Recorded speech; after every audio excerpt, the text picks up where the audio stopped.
So hello everyone, welcome to Biotech Sapiens.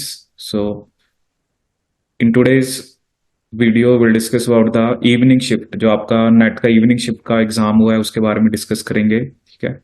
सो जैसे हमने last में डिस्कस किए थे कुछ क्वेश्चंस एप्टीट्यूड के लास्ट एग्जाम में, तो कुछ क्वेश्चन देखते हैं, कुछ आप खुद से ट्राई करना और फिर हम डिस्कस करेंगे जो बी और सी पार्ट जो हमारा लाइफ साइंस का है, ठीक है। तो जैसे इसमें आप फर्स्ट क्वेश्चन देख रहे हो, two fair cubical dice are thrown. What is the probability that at least one of them shows 4? ठीक है। अब हमें पता है डाइस के ऊपर ऑब्वियसली 6 नंबर्स होते हैं, ठीक है।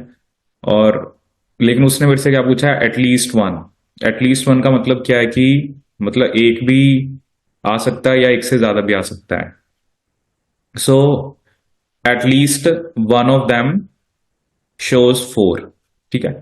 अब देखो इसमें ना आपको अलग अलग, ऑब्वियसली अगर आप 2 क्यूबिकल डाइस को अगर थ्रो कर रहे हो, ठीक है, तो ये तो हमें पता है कि टोटल जो पॉसिबल आउटकम्स हैं तो वो क्या होंगे, 6 आउटकम्स एक में पॉसिबल होते हैं और दूसरे में भी 6।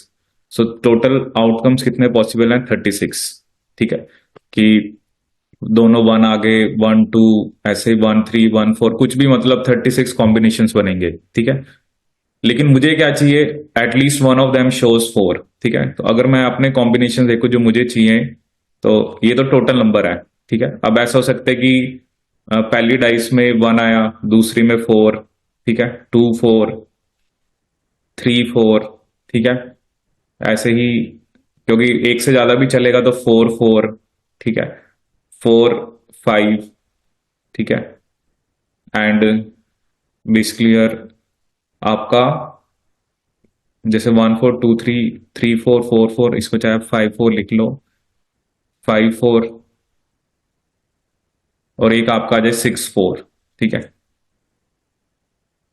4 4 5 4 6 4, ठीक है। अब ये तो देखो क्या है, इसमें आपने जो डाइस 2 है उसको माना है, ठीक है ना। तो अब ऐसा भी हो सकता है कि 4 1 4 2 4 3 4 4 4 5 4 6, ठीक है। तो ये आप देख रहे हो कि यहां पर अगर आप टोटल देखो, सो मतलब 2 डाइस है ना, कि अब हमें नहीं पता कि पहले डाइस क्या दे रही है दूसरी डाइस क्या दे रही है, तो मैंने ये सब कॉम्बिनेशन बना लिया जिसके अंदर 4 आएगा, ठीक है। क्योंकि एटलीस्ट का मतलब है एक या एक से ज्यादा भी चलेगा और 2 ही डाइस हैं, ठीक है। तो यहां पर आप देख रहे हो 1 2 3 4 5 6, ठीक है, और 6 से मतलब 12 कॉम्बिनेशन बनते हैं, ठीक है। बट इसमें क्या होता है ना, देखो ये जो 4 4 है, ये 4 4 और ये 4 4 आप इसको सेम ही काउंट करोगे, ठीक है, क्योंकि आप इसको अलग अलग नहीं काउंट करोगे। तो बेसिकली ये आपके 11 बने, तो इसका आंसर कितना आता है, 11/36, ठीक है। तो एटलीस्ट का मतलब क्या होता है, या तो एक 4 है या एक से ज्यादा है, ठीक है। तो इसका आंसर क्या आएगा आपका, 11/36, ठीक है। ऐसे और भी क्वेश्चंस आए, ये थोड़े आप ट्राई करना, कुछ ज्योमेट्री बेस्ड भी हैं इसमें, ठीक है। मैं थोड़े से आपको जनरल से क्वेश्चन करा देता हूँ एक बारी, ठीक है। एक क्वेश्चन जैसे ये आ रखा है कि जो 120 स्टूडेंट्स हैं, they wrote an exam with 4 question, ठीक है। तो एक एग्जाम था जिसमें 4 क्वेश्चन थे, 120 स्टूडेंट्स, उसमें उन्होंने उस एग्जाम को लिखा। कहते जो 100 स्टूडेंट्स हैं, they solve the first question, ठीक है, 95 the second, 90 the third and 80 the fourth, ठीक है। What is the smallest possible number of student, ठीक है, हमें स्मॉलेस्ट पॉसिबल नंबर बताना है, ठीक है, कि जिसने चारों क्वेश्चन सॉल्व किए हो, ठीक है। अब इसमें अगर हम देखें, वी हैव 4 क्वेश्चन, 1 2 3 4, ठीक है। अब आप देखो टोटल 120 है, तो आउट ऑफ 120 कह रहे 100 ने पहला क्वेश्चन सॉल्व किया, ठीक है। और वो कह रहे कि इसका मतलब 20 ने नहीं किया, ठीक है। 95 ने सेकंड क्वेश्चन किया और 25 ने वो नहीं किया, ठीक है। देन 90 ने थर्ड क्वेश्चन किया, इसका मतलब 30 ने नहीं किया, और फोर्थ क्वेश्चन 80 ने किया, तो इसका मतलब बेसिकली आपका 40 ने फोर्थ क्वेश्चन नहीं किया, ठीक है। अब इसमें आप क्या मान के चलोगे कि बेसिकली, क्योंकि आपको मिनिमम नंबर बताना है, जैसे मान लो पहले जो 20 क्वेश्चन थे, मतलब जो 20 क्वेश्चन जिन स्टूडेंट्स ने नहीं करे, ठीक है, तो वो मान लो अलग अलग है, ठीक है। तो 1 to 20 वो हो गए, ठीक है। तो इन्होंने आपका क्वेश्चन 1 जो है वो सॉल्व नहीं किया। ठीक है, अब ये जो नेक्स्ट 25 है ना, अब आप क्योंकि हमें मिनिमम नंबर निकालना है, तो आप ये मान के चलोगे कि वो ये 20 में से नहीं है।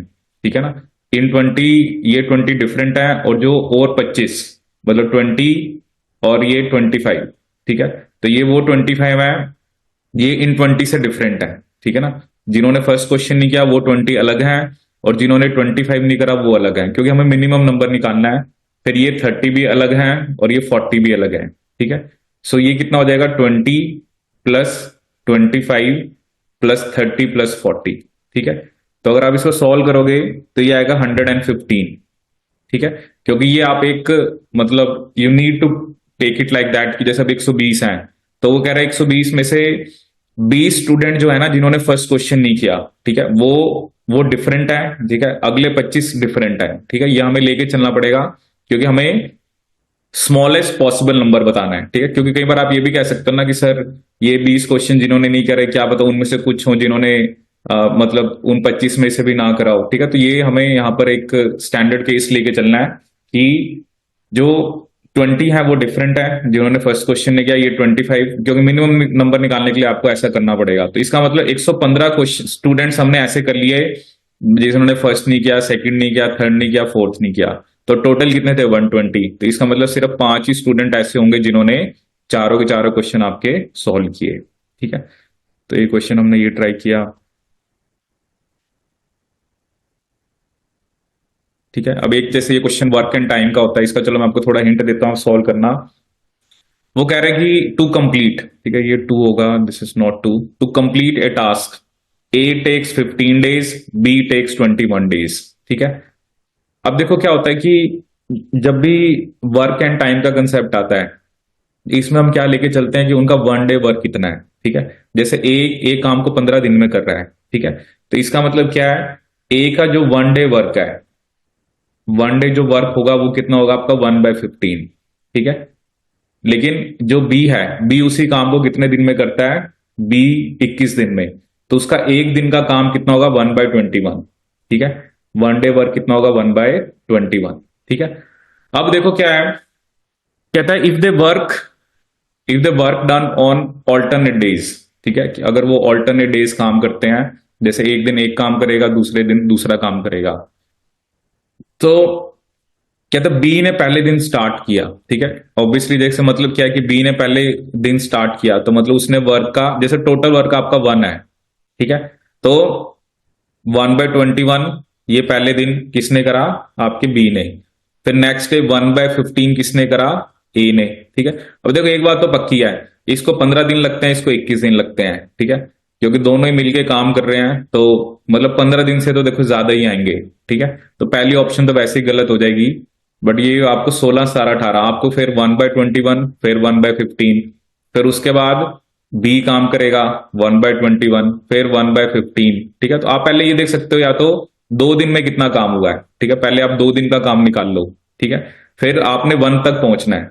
ठीक है, पहले आप 2 दिन का काम निकाल लो, उसके बाद आप देखो कि 4 दिन में कितना हो रहा है, 8 दिन में, तो आपको आइडिया हो जाएगा कि कितने दिन लग रहे हैं। ठीक है, आप इसको सॉल्व करना, तो आपके पास ये आंसर आ जाएगा। ठीक है, तो ये फंडा होता है, जैसे क्या होता है ना, वर्क को हम इसी में लेते हैं, जैसे एक एक पर्सन एक काम को मान लो 2 दिन में करता है, दूसरा पर्सन उसी काम को 4 दिन में करता है, तो हम क्या कहते हैं कि जो फर्स्ट पर्सन है that is twice efficient as compare to the second person. ठीक है, तो ये वर्क एंड टाइम का कंसेप्ट होता है। तो इसमें हम 1 डे वर्क लेके चलते हैं। ठीक है, जैसे पूरा काम को करने में अगर किसी को 15 दिन लगते हैं, तो उसका एक दिन का काम कितना है। ठीक है, तो यहां पर थोड़ा सा उसने आपको ऑल्टरनेट, इसमें आप बस ये करना, पहले इसको सॉल्व करके आपको 2 दिन का काम पता लग जाएगा कि 2 दिन में कितना काम हो रहा है। ठीक है, तो अब जब आप इसको आगे सॉल्व करते जाओगे तो आप देखोगे कि जैसे आप देखोगे कि 18 दिन में कितना हो रहा है, 16 दिन में कितना हो रहा है। ठीक है, अगर 16 दिन में पूरा नहीं हो रहा, 18 दिन में भी नहीं हो रहा, इसका मतलब 16 से ज्यादा है, 18 से कम है। ठीक है, तो आप इसे करना सॉल्व। तो ये क्वेश्चन ये मैंने आपको बताया। नेक्स्ट क्वेश्चन जो है यहां पर, जैसे ये क्वेश्चन है, if the sum of 2 digit numbers formed from digits a and b is a perfect square, then the sum of digits is।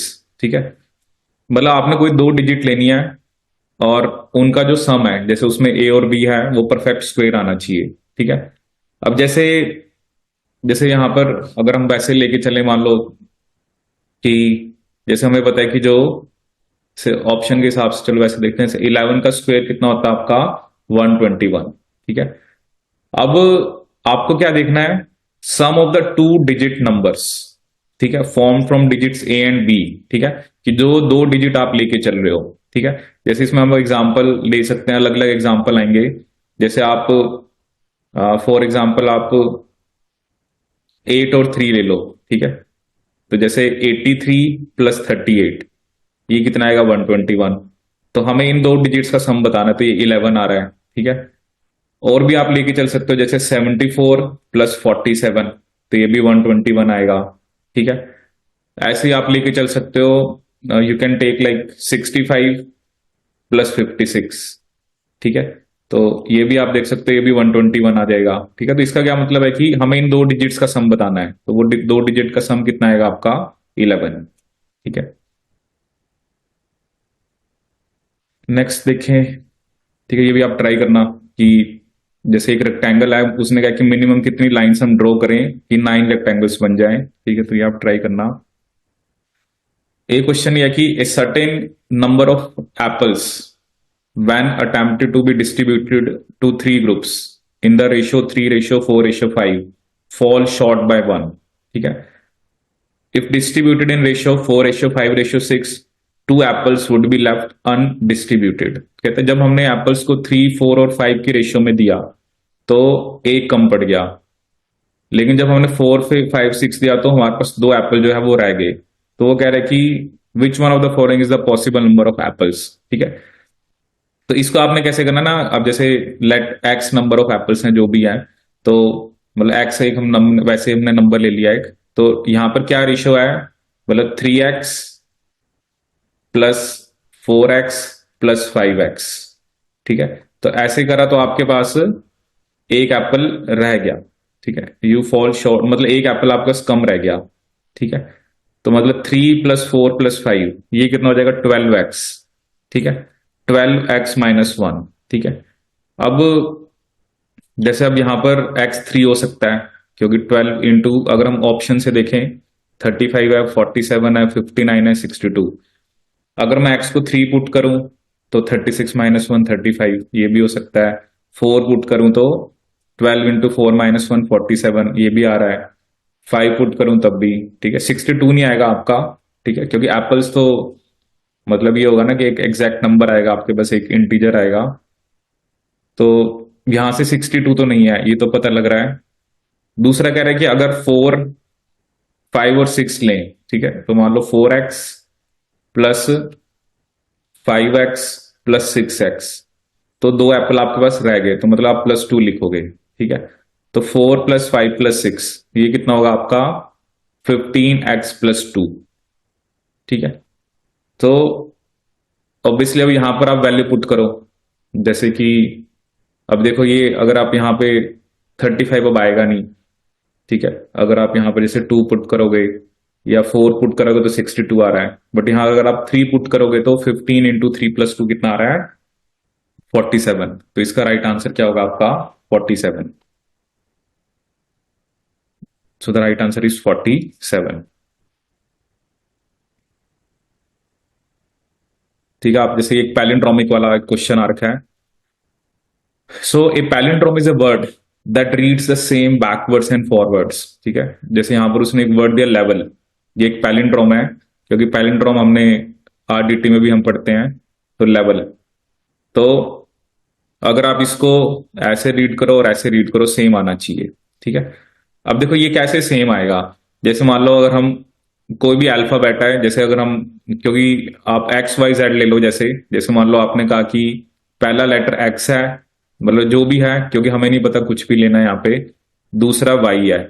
ठीक है, तीसरा आपका Z है। ठीक है, और अब E जो है ये दोबारा आ गया, मतलब ये Y, और L क्या आपका X। ठीक है ना, XYZ हमें ऐसा ऐसा कंडीशन चाहिए।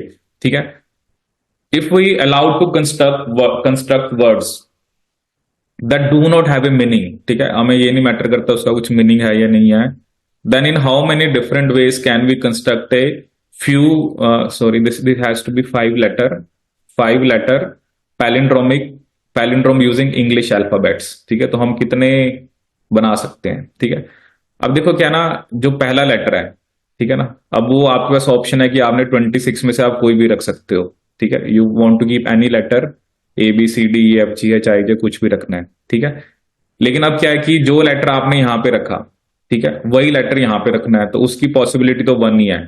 ठीक है, क्योंकि वही लेटर आपको यहां पे रखना पड़ेगा, तभी पैलिंड्रोम बनेगा ना। अगर मैं यहाँ पे L रख रहा हूं तो मुझे यहाँ पे भी L ही रखना पड़ेगा।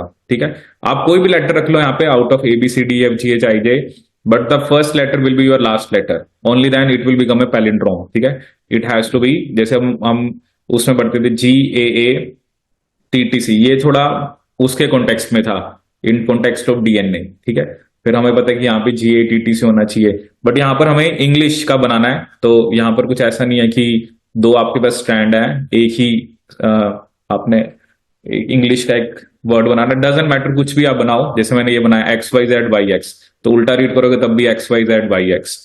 अब Y यहां पर भी आप कोई भी अल्फाबेट रख दो तो उसकी भी 26 पॉसिबिलिटी है। ठीक है, बट जो यहां पे रखा है वही आपको यहां पे रखना है, तो इसकी 1 पॉसिबिलिटी है और 26 पॉसिबिलिटीज की है। ठीक है, तो क्या आंसर आएगा आपका? 26 into 26 into 26। So the right answer will be C। अब ये क्वेश्चन है, ये चलो आप खुद से ट्राई करना। कहता है इन ए क्यू, क्योंकि A stands 14 from the front. ठीक है, चलो मैं आपको थोड़ा सा ऐसे आइडिया दे रहा हूं, आप ट्राई करना। आंसर तो चलो आपको गिवन ही है। कहता है जो A है, जैसे जो फर्स्ट है, जो अभी फ्रंट है आपका, एक फ्रंट होगा एक लास्ट होगा, तो वो कह रहा है जो A है that stands 14 from the front. ठीक है, तो मतलब A जो है वो 14 नंबर पे है, and B 17 from the last. जो B है वो लास्ट से चलें तो 17th नंबर पे है। ठीक है, C is exactly at the middle of Q with 16% between him and A। ठीक है, तो जैसे A जो बिल्कुल जो आपका C है वो कह रहा है बिल्कुल सेंटर में है। ठीक है, और A से 16%, मतलब 16% उसके और A के बीच में है। ठीक है, तो आपने B और C में निकालना है, तो आप कैलकुलेशन करना ये। ठीक है, वैसे तो सिंपली आप देख रहे हो कि अगर A फ्रंट से 14 है और 16 है तो 30 तो यही हो गए। ठीक है, मतलब C 30th पोजीशन पे आपका, मतलब 30th का मतलब क्या हो गया, क्योंकि वो मिडल में है तो इसका मतलब टोटल 60 लोग हैं। ठीक है, तो ये 17 पे है, तो C वैसे कितना दूर हुआ, क्योंकि C 30 पे होगा, ये 17 पे है, तो 13 आंसर आ जाएगा। ठीक है, तो ये सिंपली आप इसको करना। फिर एक क्वेश्चन है कि ये बिल्कुल वही क्वेश्चन जो मैंने आपको मॉर्निंग शिफ्ट में भी डिस्कस किया था कि choose the option that will make the following statement correct. ठीक है, if you count the number of appearance of the letter N in this sentence the result will be. ठीक है, अब देखो मैंने आपको कहा था आप काउंट करो N को।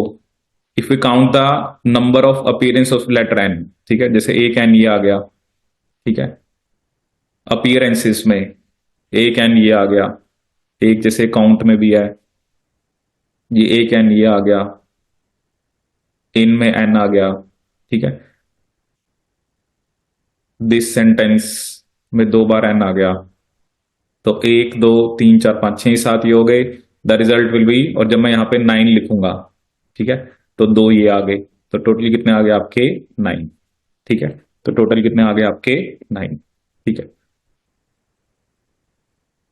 एक क्वेश्चन चलो ये आप ट्राई करो खुद से, कि एक मेट्रो ट्रेन है, कहता है वो it runs at a speed of 45 kilometre per our.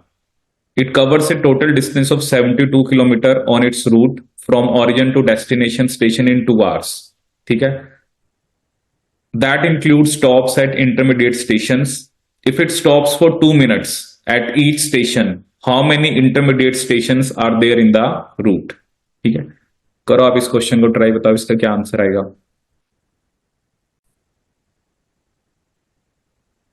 ठीक है, तो ये क्वेश्चन देखते हैं कि अभी देखो ये सिंपल से क्वेश्चन होते हैं, स्पीड डिस्टेंस टाइम। ठीक है, but you need some practice for this kind of question.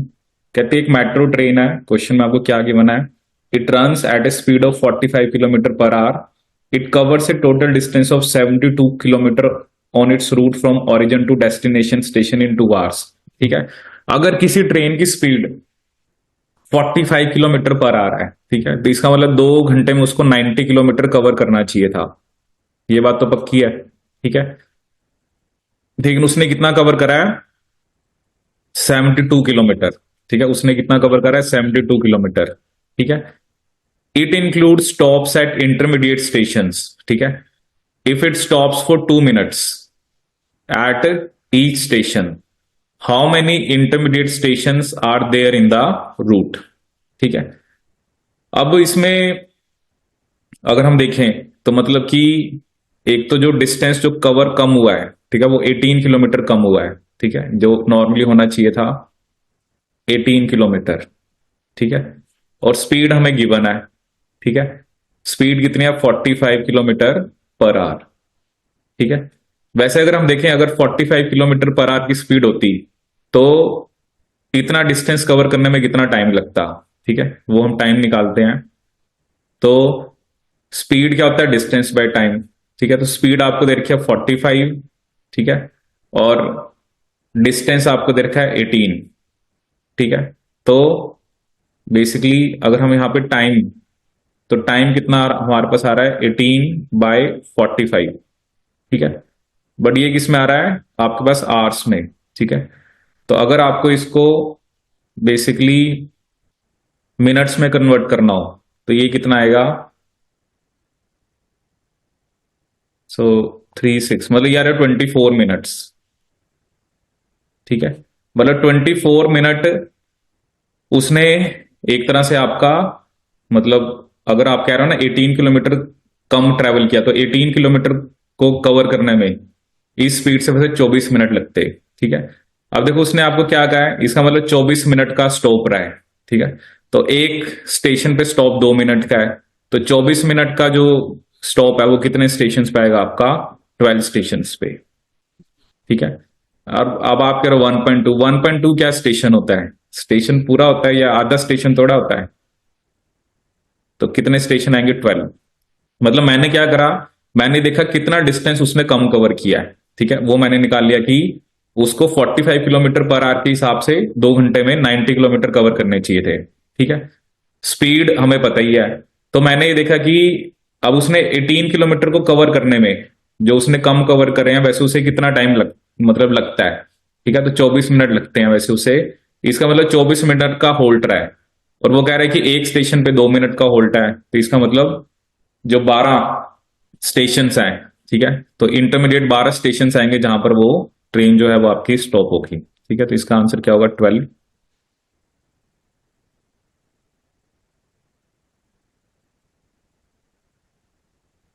नहीं, डिस्टेंस तो गिवन है, बट आप ये देखो ना कि जो बेसिकली डिस्टेंस क्या है कि 72 किलोमीटर उसने कवर किया। जब मैं कह रहा हूं उसकी स्पीड 45 किलोमीटर पर आ रहा है, तो 2 घंटे में उसे 92 किलोमीटर पर आवर जो है वो कवर करना चाहिए था। कितना कवर करना चाहिए था आपका? 90, मतलब 18 उसने कम कवर किया। ठीक है। तो हमें स्पीड पता थी, तो हमने ये देखा कि कितना टाइम इस स्पीड से 18 किलोमीटर को कवर होने में लगते हैं। ठीक है। तो वो लगते हैं 24 मिनट। इसका मतलब 24 मिनट वो गाड़ी नहीं चली है। ठीक है ना, 24 मिनट वो नहीं चली है, तो इसका मतलब 24 मिनट के लिए वो रुकी रही है। अब एक स्टॉप पे 2 मिनट का स्टॉप है, तो 24 मिनट में 12 का स्टॉप, 12 स्टेशन पे वो गाड़ी रुकेगी। ठीक है ना। जैसे अब आप कहीं भी जाते हो ना, अब ट्रेन के तो स्टॉप होते हैं, अब ट्रेन की स्पीड तो जो भी गिवन है, ठीक है, बट वो ऑब्वियसली रुक भी रही है रास्ते में, तो वो टाइम भी तो आप काउंट करते हो ना। क्योंकि जिस जो स्पीड थी, अगर वो पूरा रुकती नहीं तो फिर मतलब 72 किलोमीटर वैसे अगर हम निकालते तो टाइम, स्पीड क्या होता है? Distance by time. ठीक है। तो स्पीड 45 है, डिस्टेंस 72 है। ठीक है। अगर आप इस हिसाब से टाइम निकालोगे तो 72/45, ये तो 2 घंटे से कम आएगा ना, this will be less than 2 hour. But वो कह रहा है 2 घंटे वो ले रही है। इसका मतलब कहीं ना कहीं वो थोड़ी देर बीच में रुकी है, और वही हमने यहाँ पे कैलकुलेट करना था कि वो कितने स्टेशन पे उसका स्टॉप आया है। ठीक है। चलिए अब आगे देखते हैं। अब हम आते हैं आपके part. I have discuss few of the questions, rest you can try. ठीक है ना, वही है ना कि देखो 20 क्वेश्चन आते हैं। एक आप मतलब चाहे जितने भी आते हैं, 8 आते हैं, 10 आते हैं, जो भी हैं, 7 आते हैं, यू नीड टू गिव सब टाइम, ठीक है, थोड़ा बहुत आपको प्रैक्टिस करनी पड़ती है, तभी आप क्वेश्चंस को कर पाओगे, ठीक है। अब नेक्स्ट हम देखते हैं आपका जो पार्ट बी के क्वेश्चन है, तो देखते हैं। फर्स्ट क्वेश्चन ये थोड़ा सा आपका इकोलॉजी बेस्ड है, तो ये वैसे भी आप एज ए फैक्ट याद रख सकते हो कि based on the reported estimates of biodiversity in India, select the correct option that represent the decreasing order, ठीक है। अब हमें पता है ना, वैसे भी जितने भी स्पीशीज हमें पता है, ठीक है, उसमें से हमें 70% एनिमल्स पता है, ठीक है, और एनिमल में भी सबसे ज्यादा इंसेक्ट है, तो सबसे ज्यादा इंसेक्ट्स हैं, फिर उसके बाद angiosperms, algae, fishes, birds and mammals, ठीक है। या +2 की बुक में देखोगे ना, वहां पर भी ये लिखा हुआ है, तो इंसेक्ट हमारे जो है वो सबसे ज्यादा है, ठीक है। बाकी इंसेक्ट तो 2 ही ऑप्शन में थे, उसके बाद बस आपने देखना था कि angiosperms, algae, fishes, birds and mammals, ठीक है। ये ए बी वाला आपका प्लांट फिजियो पे बेस्ड है, ठीक है। A colour blind father, this is a genetics का क्वेश्चन है। ये कलर ब्लाइंड फादर है, उसकी डॉटर भी कलर ब्लाइंड है और उसको टर्नर सिंड्रोम है, ठीक है। टर्नर सिंड्रोम का मतलब क्या हुआ कि वो XO है, ठीक है, और टर्नर सिंड्रोम सिर्फ क्या होता है, किसमें होता है, फीमेल्स में, ठीक है। The genotype of the daughter is due to, अब देखो फादर कलर ब्लाइंड है और डॉटर भी कलर ब्लाइंड है, इसका मतलब X क्रोमोसोम तो डॉटर के अंदर फादर से ही आया है, ठीक है। तो अब मदर से मतलब क्रोमोसोम नहीं आया, तो इसका मतलब नो डिजंक्शन इवेंट किसके अंदर हुआ है, मदर के अंदर, ठीक है, क्योंकि मदर से उसके अंदर क्योंकि ये उसने जो मेंशन कर रखा है ना कि फादर कलर ब्लाइंड है और डॉटर भी कलर ब्लाइंड है, इसका मतलब X क्रोमोसोम जो है वो आपका फादर से ही आया है। और टर्नर सिंड्रोम के अंदर XO होता है, एक क्रोमोसोम कम होता है, इसका मतलब मदर की तरफ से आपका नो डिजंक्शन हुई है, और यू कैन से कि मदर की तरफ से आपका क्रोमोसोम नहीं आया है, ठीक है। नेक्स्ट क्वेश्चन है, which one of the following honey bee species is native to Indian subcontinent, तो ये चलो आपको याद ही रखना है कि ये एपिस जो होता है ये जीनस होता है हनी बी का, एपिस डोरसेटा, जोलॉजी वालों ने ये पढ़ा होगा। विच of the following is not a characteristic feature of aquaporins, ठीक है, एक्वापोरिन्स हमने पढ़े थे, ये वाटर का ट्रांसपोर्ट कराते हैं, ठीक है। इनके अंदर NP होता है, ठीक है, और ये जनरली, ये हमने तब डिस्कस भी किया था, क्वेश्चन मैंने आपको कराया भी था, तो एंड टर्मिनल पे भी होता है और कुछ आपका सी पे भी होता है, ऐसा नहीं होता बैक्टीरिया में नहीं होते, एक्वापोरिन्स प्लांट्स में भी होते हैं, बैक्टीरिया में भी होते हैं। और हमने ये भी देखा था कि प्लांट्स के अंदर अलग अलग जो, जैसे अमोनिया हो गया, रिएक्टिव ऑक्सीजन स्पीशीज हो गया, तो ये सब रेगुलेट करते हैं एक्वापोरिन्स की, रेगुलेट करते हैं उसको। और aquaporin is not only for specifically, सिर्फ ये वाटर का ही ट्रांसपोर्ट नहीं कराता, बट वाटर के अलावा ये आपका जो यू कैन से कि अमोनिया हो गया, यूरिया हो गया, उनका भी ट्रांसपोर्ट कराता है। Which one of the following statements is not about TATA binding protein is not true, ठीक है।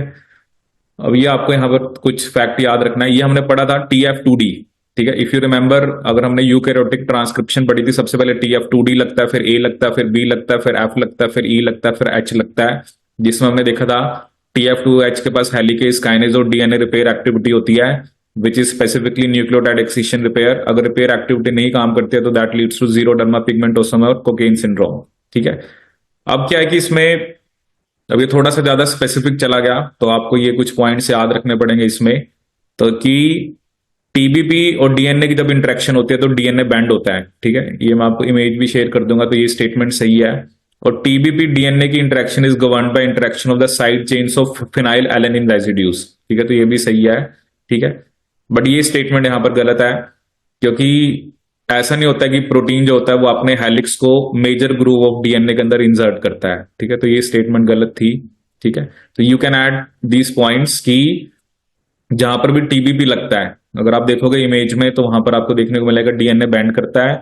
और जो फिनाइल एलेनिन ऑब्वियसली आपके प्रोटीन का पार्ट है, ठीक है, वो भी हाइड्रोफोबिक होता है, तो ये जो इंटरेक्शन होती है तो ये हाइड्रोफोबिक रेजिड्यूज जो होते हैं वो इंटरकलेट करते हैं।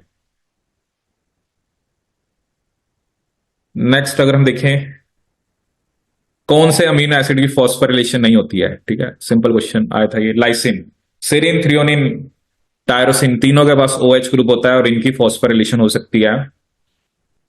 नेक्स्ट क्वेश्चन था, क्या था कि इन यूकैरियोटिक जीन्स, ये जीन्स होगा, in eukaryotic genes DNA sequences that define gene promoters are.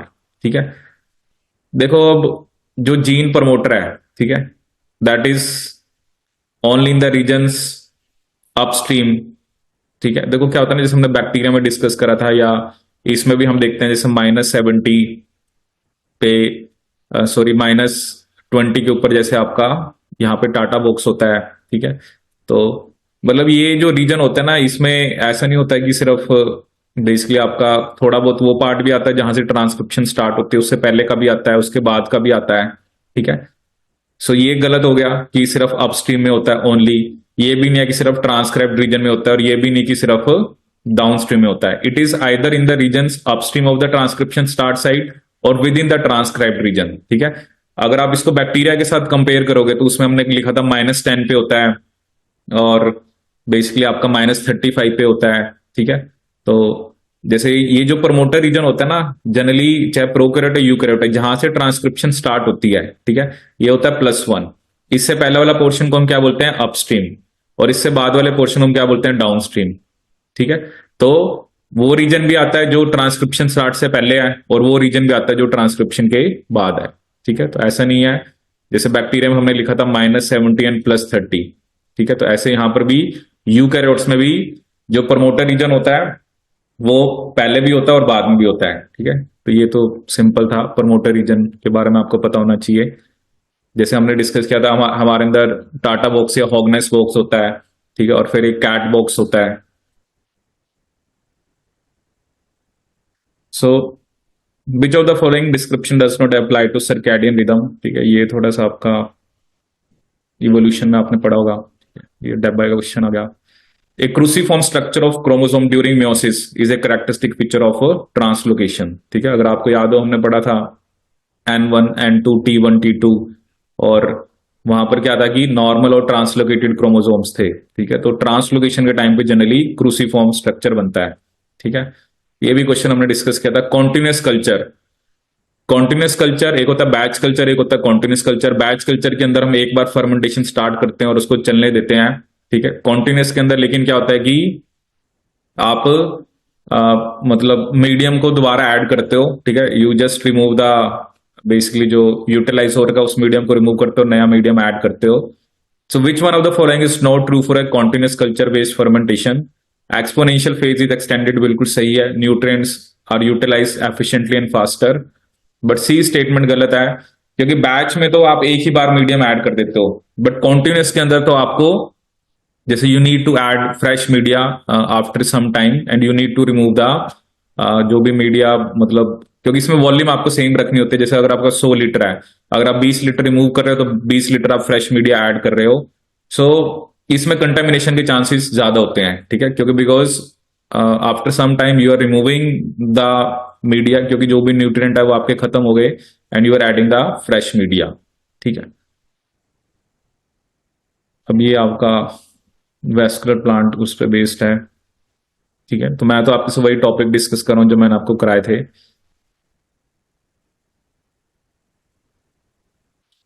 अब ये कुछ बेस्ड है लिगेंड कंसंट्रेशन। ठीक है, कि विच one of the following statements regarding ligand identify and effector dynamics.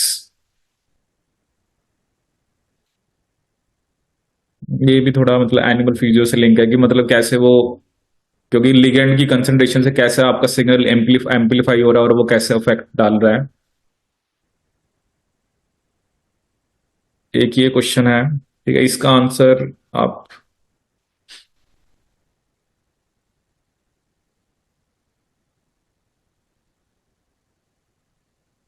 एक ये क्वेश्चन आया था आपका, that was based on A DNA repair. ठीक है, इसका आंसर में शायद थोड़ा सा,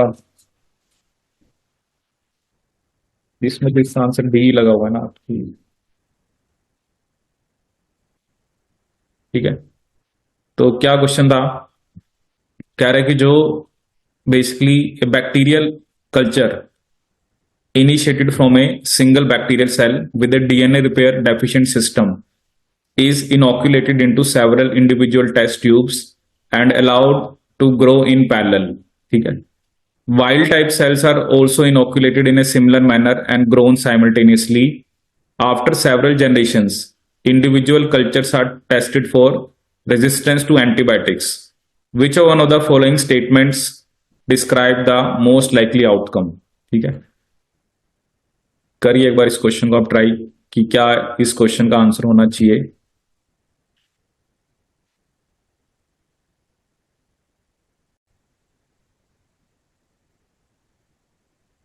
ठीक है, तो चलिए देखते हैं इस क्वेश्चन को कि ऑब्वियसली वो कह रहा है कि एक बैक्टीरियल कल्चर आपने सिंगल बैक्टीरियल सेल से स्टार्ट करा, एक में डीएनए रिपेयर सिस्टम नहीं है, कहता है दूसरे के अंदर रिपेयर सिस्टम है। ठीक है, फिर हमने उसको चेक करा रेजिस्टेंस टू एंटीबायोटिक्स के लिए। ठीक है, अब इसमें देखो इसका आंसर जो है वो थर्ड है। ठीक है, ये फोर्थ यहां पे गलत लगा हुआ है। The DNA repair deficient cells में produce more antibiotic resistant cell. देखो क्या होता है ना, बैक्टीरिया, अब जैसे कोई बैक्टीरिया है, अब एंटीबायोटिक से बचने के लिए, ठीक है, मे बी उसने कुछ प्रोडक्ट बनाना है या उसने कुछ डीएनए के अंदर चेंज लेके आया। ठीक है, तो अब रिपेयर सिस्टम का तो वैसे क्या काम होता है ना, अगर कुछ डीएनए, अगर कुछ उसमें चेंज आया है कुछ, क्योंकि वाइल्ड टाइप जो डीएनए था और उसमें चेंज आया तो रिपेयर सिस्टम उसे ठीक कर देता है। ठीक है, लेकिन जिसमें रिपेयर सिस्टम डेफिशिएंट है तो उसमें म्यूटेशंस या मतलब ज्यादा स्कोप है चेंज करने का, उसने अपने डीएनए को चेंज कर लिया तो वो ज्यादा एंटीबायोटिक रेजिस्टेंट सेल बनाएगा। लेकिन जो वाइल्ड टाइप सेल्स हैं they they will also produce but some antibiotic resistant population. ठीक है, बट इनकी कम होगी, बट इनकी ज्यादा होगी। ठीक है ना, क्योंकि रिपेयर सिस्टम का काम क्या होता है, मान लो मेरे डीएनए में कुछ चेंज आया, ठीक है, जैसे वाइल्ड टाइप था, वाइल्ड से म्यूटेटेड मतलब उसमें कुछ चेंज आ गया, तो रिपेयर सिस्टम तो क्या करेगा, उसको दोबारा वाइल्ड में ले जाएगा। ठीक है, क्योंकि बैक्टीरिया को तो एंटीबायोटिक से बचाने के लिए मान लो उसे कुछ प्रोडक्ट बनाना है, so it need to make some changes at the level of DNA. ठीक है, उसको कुछ ना कुछ चेंजेस करने होते हैं, लेकिन जिसमें रिपेयर सिस्टम ही नहीं आता उसमें वो चेंज आ गया तो वो ज्यादा एंटीबायोटिक रेजिस्टेंट सेल बनाएगा as compare to the wild type cells जिसके अंदर रिपेयर सिस्टम है। क्योंकि रिपेयर सिस्टम में भी वाइल्ड टाइप सेल्स ने भी चेंजेस करे, बट रिपेयर सिस्टम ने उन चेंजेस को दोबारा वाइल्ड टाइप में ले आया। ठीक है, तो इसका आंसर यहां पर थर्ड है, इसको ठीक कर लेना आप। नेक्स्ट क्वेश्चन देखते हैं, सेकेंडरी ग्रोथ। ठीक है, ये जो प्लांट्स वाले बच्चे हैं उन्होंने पढ़ा होगा। सेकेंडरी ग्रोथ में क्या होता है कि कैम्बियम की एक्टिविटी होती है। ठीक है, तो ये जनरली मोनोकोट्स जो होते हैं वो सेकेंडरी ग्रोथ नहीं दिखाते हैं। ठीक है, कौन दिखाते हैं आपके डाइकोट्स एंड जिम्नोस्पर्म्स। ठीक है, देखो ना उसने क्या लिखा, ये एक ये भी लिखा ना, कहता है जो वाइल्ड टाइप सेल्स हैं वो सारे के सारे सेंसिटिव होंगे। ठीक है, अब ऐसा नहीं है ना, क्योंकि एक चीज तो क्या होती है, क्योंकि बैक्टीरिया का जनरेशन टाइम बहुत कम है, कि बैक्टीरिया तो 20 मिनट में डिवाइड करता है ना, तो कुछ रेजिस्टेंट सेल्स बनेंगे। ठीक है, क्योंकि all not will be sensitive. ठीक है ना, अगर आप उसको देख रहे हो तो ऐसा नहीं है कि it is just an comparison जिसमें डीएनए रिपेयर सिस्टम नहीं है। ठीक है, अगर आपको याद हो मैंने आपको एम्स टेस्ट बताया था। ठीक है, एम्स टेस्ट में भी यही था कि हमने ऐसी ऐसी बैक्टीरिया की स्ट्रेन बनाई थी जिसमें उनका रिपेयर सिस्टम ताकि काम ना करे।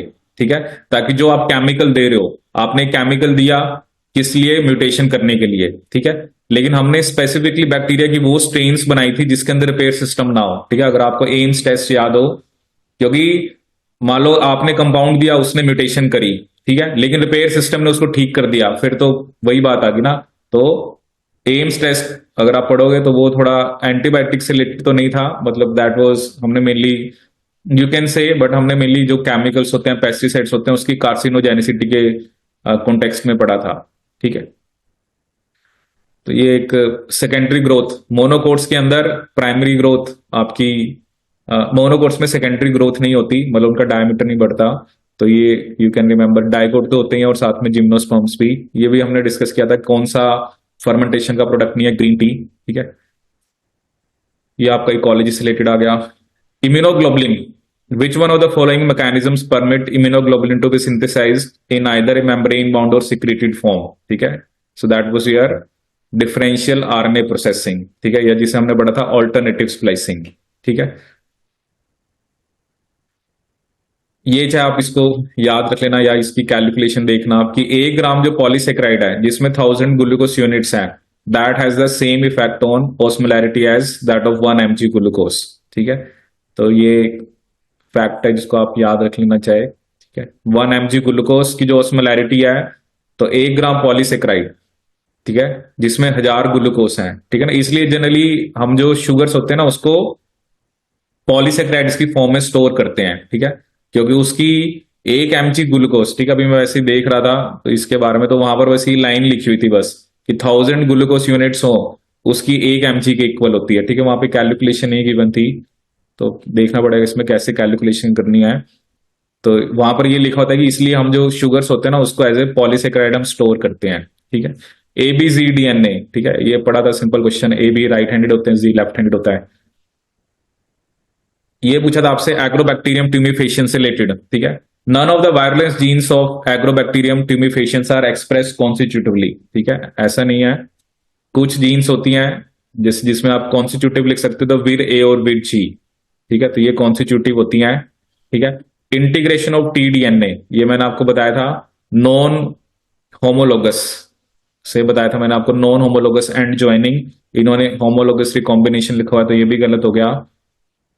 Host plant genes do not play any role in Agrobacterium mediated transfer, ठीक है, ऐसा नहीं है, क्योंकि जो पूरा आप इन्फेक्शन साइकिल देखोगे तो उसमें आप देखोगे कि होस्ट जो होता है, जो प्लांट है, कैसे वो, मतलब बेसिकली वो तो TDNA ट्रांसफर को रोकता है ना वैसे, बट कैसे बेसिकली आपका जो TDNA है वो जाके इंटीग्रेट होता है। Opines are a source of nitrogen for agrobacterium cell, ठीक है, तो ये स्टेटमेंट सही है, क्योंकि नॉर्मली जो ऑक्टापिन और नोपलिन की हमने बात करी थी, नॉर्मली प्लांट्स वो नहीं बनाते हैं, बट बैक्टीरियल इन्फेक्शन के बाद हमने देखा कि वो बनाते हैं आपका, ठीक है। सो ये आपका अप्लाइड बाय का क्वेश्चन था।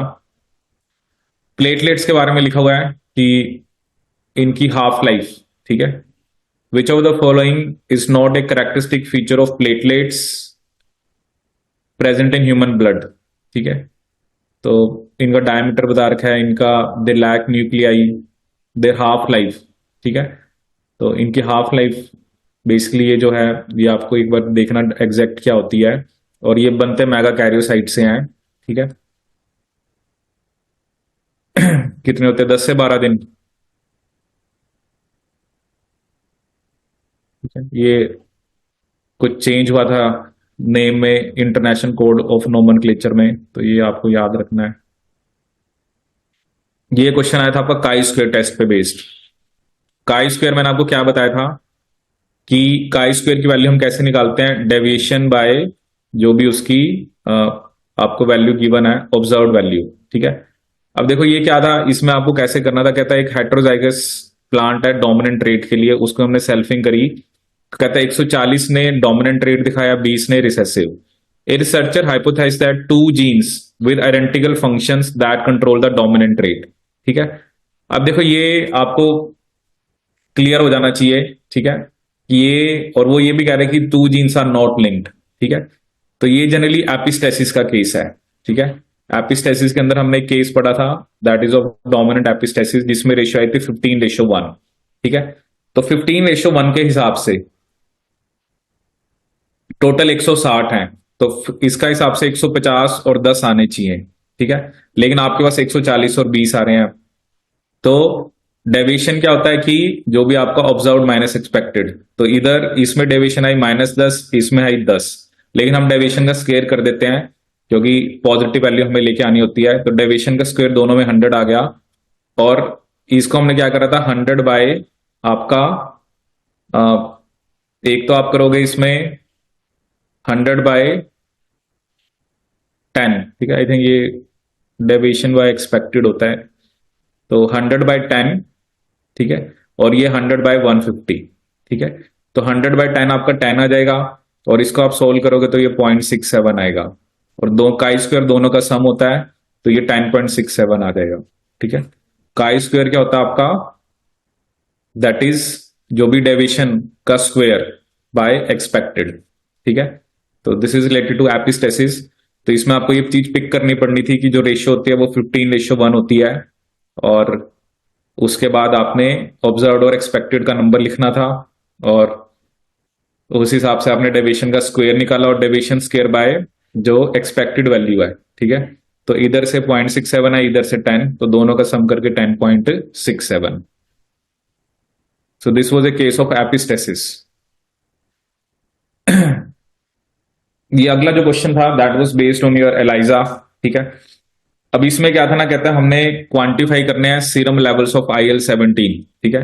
तो इसमें भी एक जैसे फैक्ट होता है कि जो सैंडविच एलाइजा है, ठीक है, क्योंकि इसमें अलग अलग टाइप के एलाइजा हैं, जैसे एक sandwich ELISA with monoclonal capture and detection antibodies, ठीक है।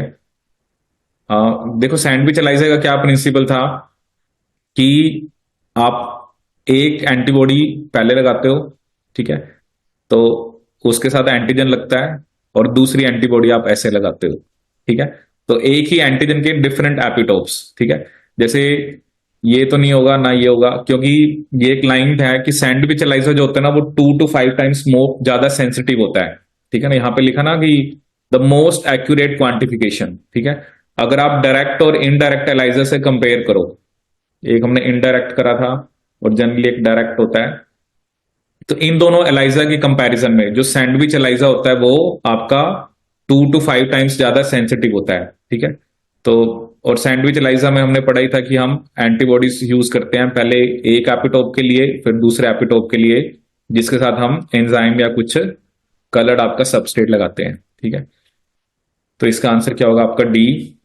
तो वैसे भी याद रखना कि sandwich ELISA is more sensitive as compare to your direct और इनडायरेक्ट एलाइजा।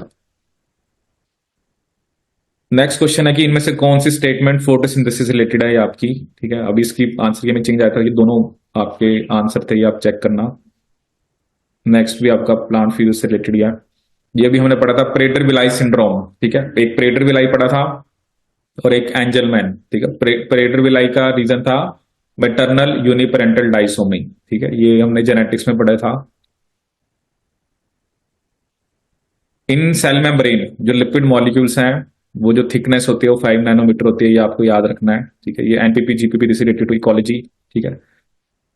अब ये थोड़ा फ्लोरोक्रोम्स होते हैं, ये आपको देखना पड़ेगा कि ये कौन सी वेवलेंथ को एब्जॉर्ब करते हैं, किसको एमिट करते हैं। तो वो कह रहा है ना कि हमने दो अलग अलग प्रोटीन को देखना है।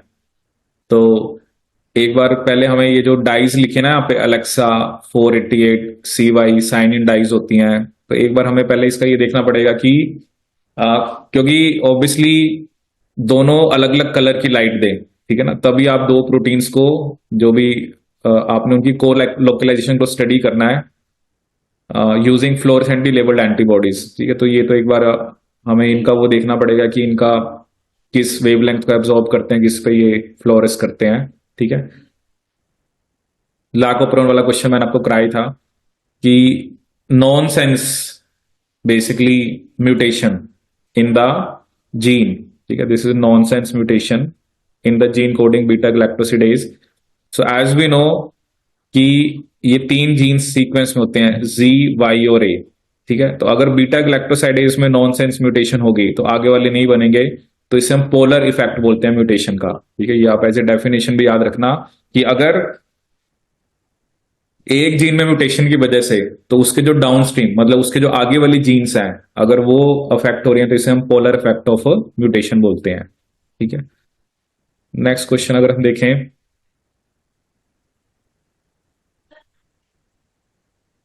ठीक है, ये कुछ प्लांट सेकेंडरी मेटाबोलाइट से रिलेटेड है, ठीक है।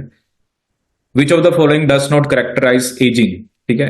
अब इसमें भी आपको एक्चुअली ये जो सिग्नलिंग होती है ना IGF-1, ठीक है, ये जो IGF-1 वाली सिग्नलिंग है, ठीक है, एक्चुअली ये सिग्नलिंग मतलब इसका सेल सर्वाइवल, एपोप्टोसिस और सेल प्रोलिफरेशन में रोल होता है, ठीक है। तो ये इंपॉर्टेंट रोल होता है कि किसी सेल का लाइफ स्पैन कंट्रोल करना है, उसको प्रोलिफरेट कराना, उसको सर्वाइव कराना है, एपोप्टोसिस। तो ये स्टेटमेंट सही है, तो ये आप याद भी रखना। IGF-1 इंसुलिन ग्रोथ फैक्टर वाली जो सिग्नलिंग होती है it is important for cell survival, apoptosis and cell proliferation,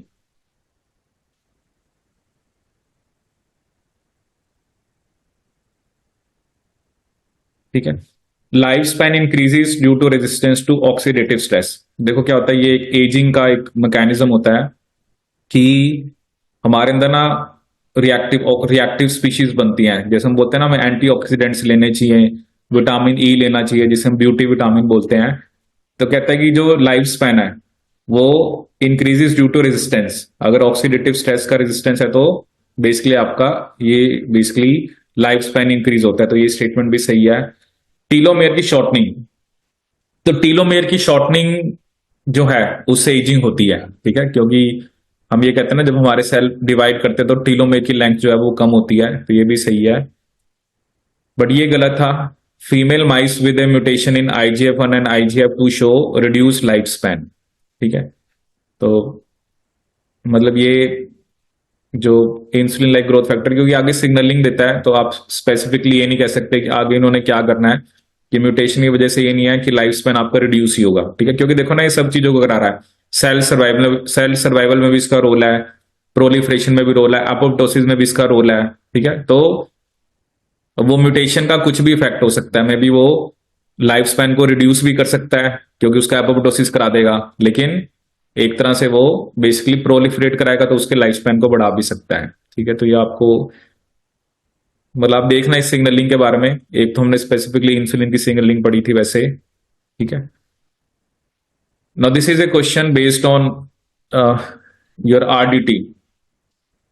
इसमें इसने एक वेक्टर की बात करी है जिसका नाम है, एक होता है कोल E1 प्लाज्मिड, कहता है उसका कॉपी नंबर कम होता है। ये जिन्होंने भी RDT क्लास लगाई थी उसमें हमने पढ़ा भी था एक्सप्रेशन वेक्टर में, कहता है PUC18 also a Col E1 based plasmid has a high copy number, ठीक है। देखो एक तो इसके अंदर मतलब पढ़ना आप इस वेक्टर के बारे में थोड़ा सा, क्योंकि देखो ना ये बहुत स्पेसिफिक से क्वेश्चन उसने पूछे हुए हैं, बट वही है कि यू नेवर नो कि ये क्वेश्चन रिपीट होना हो।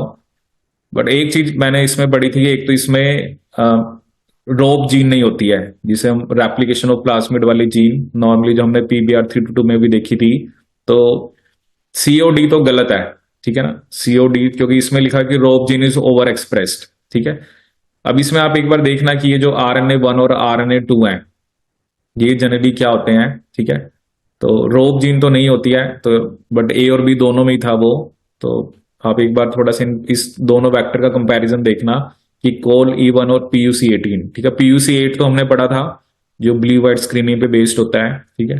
बट ये वही चीज है ना कि मैंने आपको बताया कि मतलब पिछले 10 साल में कुछ ऐसा कोल E1 पे क्वेश्चन ही नहीं आया, तो ऐसे क्वेश्चन आएंगे।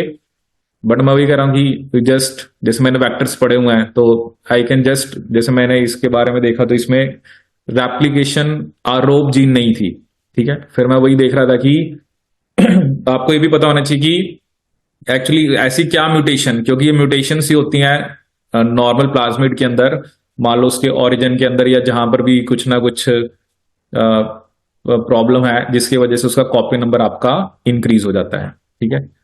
तो ये आप देखना RNA1 और RNA2 क्या होता है। This is A breeding species, ये थोड़ा आपका इकोलॉजी इवोल्यूशन से रिलेटेड है। ये नेक्स्ट भी ठीक है। एक ये 41 वाला क्वेश्चन ये रिजेक्टेड हुआ था, आई डोंट नो कि इसका क्या वो है, but earlier its answer was intense inbreeding, but later on this question was rejected. Introgression ये भी आपका पढ़ा होगा आपने, नोट ए वैसोकंस्ट्रिक्टर, ये तो आपको याद ही रखना है, ये नेक्स्ट डैब से रिलेटेड है। ये आपका इकोलॉजी, ये भी आपका प्लांट से। इंट्रॉन्स इन यूकैरियोटिक जीन्स, ये हमने देखा था इंट्रॉन्स हमारे अंदर सभी ही जीन्स में होते हैं, ऐसा नहीं है कि सिर्फ mRNA में ही होते हैं।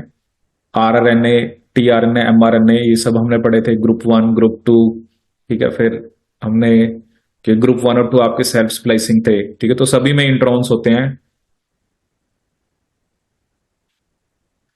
अब ये एक वेंट्रोल, ये थोड़ा सा वेंट्रोल मतलब आपको थोड़ा हाइड्रोजन बॉन्ड के बारे में पता होना चाहिए था।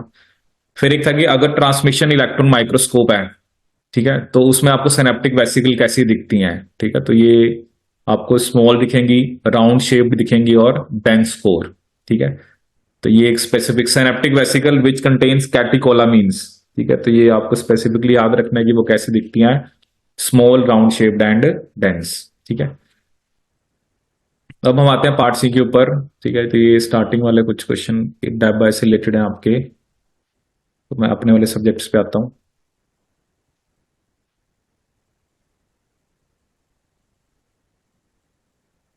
ये चलो आप देखना, ये वाला क्वेश्चन क्या, ये इम्यूनो फिनोटाइपिंग पे था, this is related to your जो कि आपका CD4 positive, CD8 positive facts, इसको आप ट्राई करना एक बारी। अब ये क्वेश्चन आ रखा है, following statements are made about, ये मेड अबाउट होगा, made about the bacterial ribosomes and their functions, ठीक है। अब इसमें अगर हम बात करें तो पहला क्या लिखा हुआ है, association of 23S ribosomal RNA with 16S ribosomal RNA is essential, basically is essential to catalyse in vitro peptide bond formation, ठीक है। देखो जहां तक हमने पढ़ा था, जो 23S राइबोसोमल आरएनए ये जनरली पेप्टाइड बॉन्ड बनाता है, ठीक है, क्योंकि पेप्टिडाइल ट्रांसफरेज एक्टिविटी इसी के पास होती है, ठीक है। तो इसमें एक में तो लिखा हुआ है कि दोनों चाहिए, बट एक में लिखा हुआ है कि 23S ribosomal RNA is necessary and sufficient to catalyse, ठीक है। क्योंकि 16S का तो मेनली ये काम था कि mRNA वहां पे जाके लगे, ठीक है। तो बी तो सही लग रहा है इसमें, ठीक है। Ribosomes carry a polymerization activity, एक स्टेटमेंट ये है। और एक स्टेटमेंट और देखते हैं जो आपकी, क्योंकि राइबोसोम्स ही वो होते हैं जहां पर पॉलीमराइजेशन होती है, क्योंकि these are protein factories. 16S ribosomal RNA is necessary and sufficient to catalyse, भाई 16S ribosomal RNA peptide bond तो बनाता नहीं है, ठीक है। तो डी तो गलत है, ठीक है। और ए भी, ये दोनों ही चाहिए ऐसा भी नहीं है, क्योंकि जब हमने ट्रांसलेशन की बात करी थी तो एलोंगेशन स्टेप में हमने सिर्फ 23S राइबोसोमल आरएनए की बात करी थी। तो बड़ा ही सिंपल क्वेश्चन ये आया हुआ था, 16S ribosomal RNA do not carry your peptidyl transferase activity, ठीक है। तो सिंपल ये क्वेश्चन आया था, ये आई थिंक प्लांट से रिलेटेड आपका। अब ये अगर तो जो मैंने ये पहले भी डिस्कस करा था आपके साथ ना, क्योंकि ये माइक्रोबायोलॉजी वाले स्टूडेंट थोड़ा इसके बारे में पढ़ते हैं, क्योंकि बैक्टीरियोफाज लैम्डा, ठीक है, क्योंकि ना इसकी पूरी एक ना लाइफ साइकिल होती है। तो मैंने आपको वैसे तो बस यही बताया था सीआई और क्रो। सीआई मैंने आपको बताया था लाइसोजेनिक, क्रो बताया था मैंने लाइटिक के लिए। बट इसमें क्या होता है ना, आपको पूरा पाथवे पढ़ना पड़ता है, इसके अंदर ना बड़ी सारी जीन्स होती हैं, ठीक है। तो जैसे इसमें अब जैसे ये होता है ना अलग अलग लिखा रखा, इसमें OR1, OR2, OR3, CI crow, ठीक है। सो अब ये आपको ना पूरी इसकी लाइफ साइकिल पढ़नी पड़ती है, बैक्टीरियोफाज लैम्डा कब वो लाइसोजेनिक दिखाता है, कब लाइटिक दिखाता है। तो मे बी अगर माइक्रो वालों ने अगर ऐसा पढ़ा हुआ है तो they can just go through this topic कि बैक्टीरियोफाज लैम्डा की लाइफ साइकिल कैसे होती है। जैसे इसका आंसर इसने करेक्ट क्या बता रखा है, जो सीआई है जब वो OR1 और OR2 पे लगता है तो सीआई की एक्सप्रेशन बढ़ती है, ठीक है।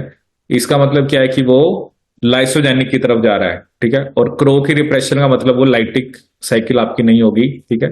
तो इसके लिए आपको सारी की सारी बैक्टीरियोफाज लैम्डा की लाइफ साइकिल पढ़नी पड़ेगी, ठीक है। अब ये जैसे मैं क्वेश्चन देख रहा था कि आपका फ्लोएम ट्रांसपोर्ट से रिलेटेड, ठीक है, ऐसा इसमें स्टेटमेंट वाइज था आपका कि the following statements are made regarding the basically phloem, ठीक है। अब मुझे याद है कि मैंने जैसे देखा इसमें +1 की बुक में लिखा हुआ है कि सुक्रोज का ट्रांसपोर्ट होता है, ठीक है, कि जो फ्लोएम जो होता है उसका बाई डायरेक्शनल होता है, ठीक है। तो सुक्रोज जितना मुझे पता है वो नॉन रिड्यूसिंग शुगर है, ठीक है। तो एक क्वेश्चन एक स्टेटमेंट में मुझे ये लगी सही है, ठीक है। और ये मुझे पक्का पता है कि ग्लूकोज फ्रक्टोज का ट्रांसपोर्ट नहीं कराता है फ्लोएम, क्योंकि जो फ्लोएम सैप होता है ना उसमें सुक्रोज होती है। जैसे अब इसने रैफिनोज भी लिख दिया, तो ए और डी तो मुझे पता था गलत है, ठीक है, और बी मुझे पता था सही है। रैफिनोज का मुझे मालूम नहीं पता था, बट अगर आप कॉम्बिनेशन देखोगे तो ए और डी, ठीक है, ये आपका आप देख रहे हो कि मतलब 3 ऑप्शन में था, ए और डी तो पक्का गलत है, क्योंकि ये बात वहां पर बस ये लिखा कि फ्लोएम सैप में मेनली सुक्रोस होता है, कि फ्लोएम किस शुगर का ट्रांसपोर्ट कराता है, सुक्रोस का, ठीक है। और सुक्रोस एक नॉन रिड्यूसिंग शुगर है। तो मे बी चलो अगर मैंने इसको प्लांट फिजियो में डिटेल में नहीं भी पढ़ा, बट एज पर the knowledge I have about the sucrose and about what I have read in the 11th book, I can do this question, ठीक है। That is why I say कि you should know the basic things, ठीक है। अब वो क्या बात कर रहा है, ईस्ट के अंदर कहता है एनारोबिक कंडीशन के अंदर पायरुवेट से इथेनॉल बनता है, ठीक है। ये पढ़ाई हमने इथेनॉल की फर्मेंटेशन, कैसे इथेनॉल बनता है। पहले डीकार्बोक्सिलेशन होती है, पायरुवेट से एसिटाल्डिहाइड बनता है, ठीक है। और उसके बाद आपका क्या बनता है, आपका दैट इज पायरुवेट से आपका acetaldehyde,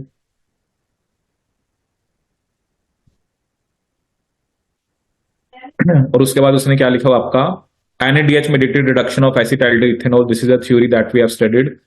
The mammalian liver also express alcohol dehydrogenase. ठीक है, कहता है जो हमारा लीवर है उसके पास भी अल्कोहल डिहाइड्रोजिनेज होता है।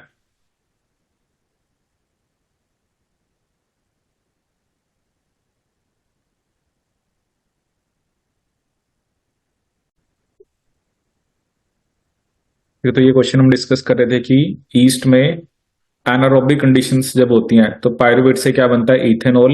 ठीक है, और बेसिकली तो ये स्टेप्स बता रखे थे, कहते हैं लीवर के पास भी अल्कोहल डिहाइड्रोजिनेज होता है। From the options given below choose the one the best that best explains the basically physiological significance of LADH in the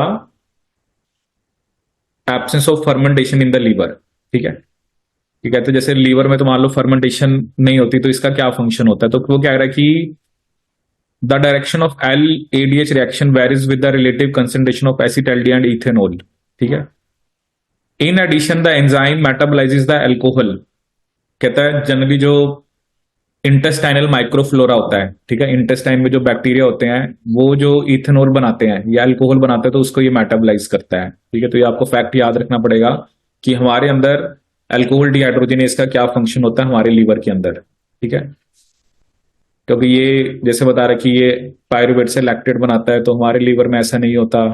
ठीक है, हैज इसका कोई नॉन मेटाबॉलिक फंक्शन है। ठीक है, तो ये आपको याद रखना है कि LDH का फंक्शन इस चीज पर डिपेंड करता है कि क्या रिलेटिव कंसंट्रेशन है, और ये जो अल्कोहल इंटेस्टाइनल माइक्रोफ्लोरा बनाते हैं उसको बेसिकली क्या करता है, ये मेटाबोलाइज करता है।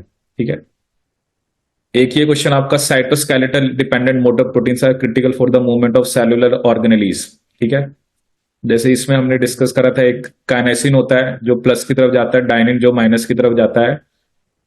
अब इसमें क्या है कि जो मैटरनल न्यूक्लियस है वो आप देख रहे हो बेसिकली आपका मान लो प्लस एंड की तरफ है। ठीक है, क्योंकि जो अरेंजमेंट होती है माइक्रोट्यूब्यूल्स की माइनस सेंटर में होता है, प्लस आपका पेरिफेरी की तरफ होता है।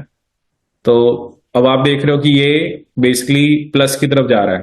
ठीक है, या बेसिकली आपका प्लस से माइनस की तरफ जा रहा है। ठीक है, तो जनरली जो डाइनिन होता है, ठीक है, वो प्लस से माइनस की तरफ जाता है। ठीक है, ये हमने जनरली पढ़ा था। एक होता है काइनेसिन जो कि पॉजिटिव एंड की तरफ जाते हैं, और जो डाइनिन है वो किस तरफ जाते हैं आपका माइनस एंड की तरफ, नेगेटिव की तरफ। ठीक है, तो जो माइक्रोट्यूब्यूल के अरेंजमेंट होते हैं ना तो सेंटर में माइनस होता है, और जो पेरिफेरी की तरफ होता है वो आपका क्या होता है, प्लस होता है।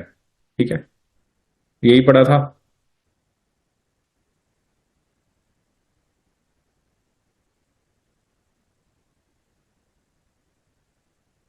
तो काइनेसिन प्लस की तरफ जाता है, डाइनिन माइनस की तरफ।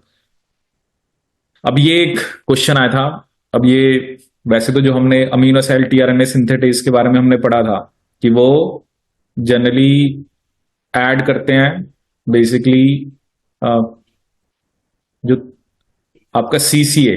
ठीक है, CCA जो होता है उसके साथ वो क्या लगाते हैं आपका अमाइनो एसिड। ठीक है, क्योंकि जो tRNA होता है आपका, ठीक है, और जो यहाँ पे जैसे CCA होता है तो हमने पढ़ा था कि tRNA और अमाइनो एसिड के बीच में एस्टर बॉन्ड बनता है, ईस्टर बॉन्ड बनता है।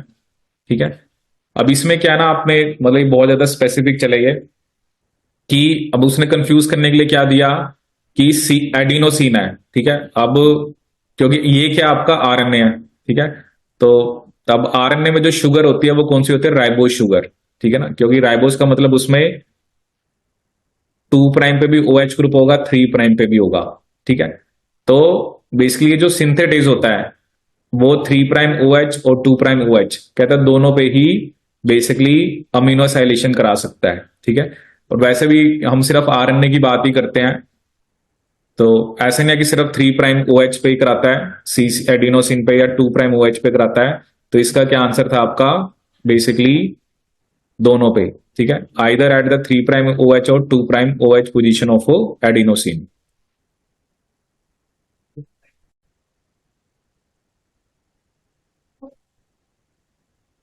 ठीक है, ये क्वेश्चन मैं आपको एक बार दोबारा बता देता हूँ, 10th वाला। जैसे क्या होता है ना कि जो माइक्रोट्यूब्यूल्स होते हैं, ठीक है, अगर जैसे आप कोई सेल है, तो ये जो अरेंजमेंट होती है, ठीक है, कि माइनस सेंटर में होता है, ठीक है, ऐसे, और जो प्लस होता है वो पेरिफेरी की तरफ होता है, ठीक है। अब आप क्या करो ना, ये आपका मैटरनल न्यूक्लियस पेरिफेरी पे है, ठीक है, तो मतलब इधर आपका क्या है, प्लस है, और आप अंदर की तरफ लेके आ रहे हो, आप माइनस की तरफ लेके जा रहे हो।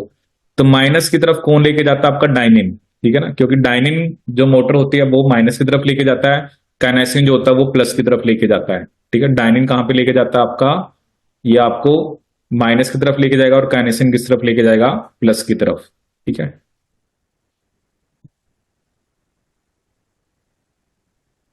तो ये 11th क्वेश्चन हो गया, ठीक है। ये 12th आपका प्लांट से रिलेटेड है। 13th क्वेश्चन हमने पढ़े थे सेल सेल जंक्शंस, ठीक है, कि जो एक टिश्यू होता है उसमें cells are bound together by physical attachment between cell to cell और between cell to extracellular matrix, ठीक है। तो जैसे अब ये बता रखना, जैसे हमने एक पढ़े थे आपके, जब भी इंटरमीडिएट फिलामेंट्स की हमने बात करी थी तो वहां पर हमने डेस्मोजोम्स और हेमिडेस्मोजोम्स की बात की थी, ठीक है। तो इसमें आपका जो फर्स्ट है कि जो टाइट जंक्शंस होते हैं वो सेल सेल जंक्शंस होते हैं कनेक्टिंग द इंटरमीडिएट फिलामेंट, ठीक है। तो ये स्टेटमेंट आपकी गलत है, क्योंकि जब हमने इन जंक्शंस की बात करी थी तो हमने बेसिकली इंटरमीडिएट फिलामेंट्स में तो दो थे, एक डेस्मोसोम थे जब सेल सेल था, और एक हेमिडेस्मोसोम थे, ठीक है। Desmosomes are cell matrix junction connecting actin, ये भी गलत है, ठीक है। तो ए और बी तो गलत है। गैप जंक्शन आपके चैनल फॉर्मिंग जंक्शंस होते हैं, ठीक है, ये सही है, क्योंकि ऑक्लूडिंग जंक्शंस की दो टाइप थी, एक टाइट और ये गैप सील करते हैं, ये भी सही है। Hemidesmosome cell matrix anchoring junction connecting intermediate filaments, ठीक है। तो ये हमने बड़ा छोटा सा टॉपिक ही पढ़ा था, तो उसके अंदर हमने एडहेरेंस जंक्शन क्या होते हैं, डेस्मोसोम्स क्या होते हैं, हेमिडेस्मोसोम्स क्या होते हैं, गैप जंक्शन सब बोलते हैं एनिमल्स में, प्लांट सेल्स में से बोलते हैं प्लाज्मोडेस्मेटा, ठीक है। तो पहले दो गलत हो गए, क्योंकि जब हम टाइट जंक्शन की बात करें हम इंटरमीडिएट फिलामेंट की बात नहीं करते, और डेस्मोसोम में हम किसकी बात करते हैं, इंटरमीडिएट फिलामेंट की, तो ये भी गलत हो गया। सो अगर आप नीचे क्वेश्चन देखोगे तो उसने आपसे क्या पूछा, इनकरेक्ट, तो ए और बी क्या आपका इनकरेक्ट, ठीक है।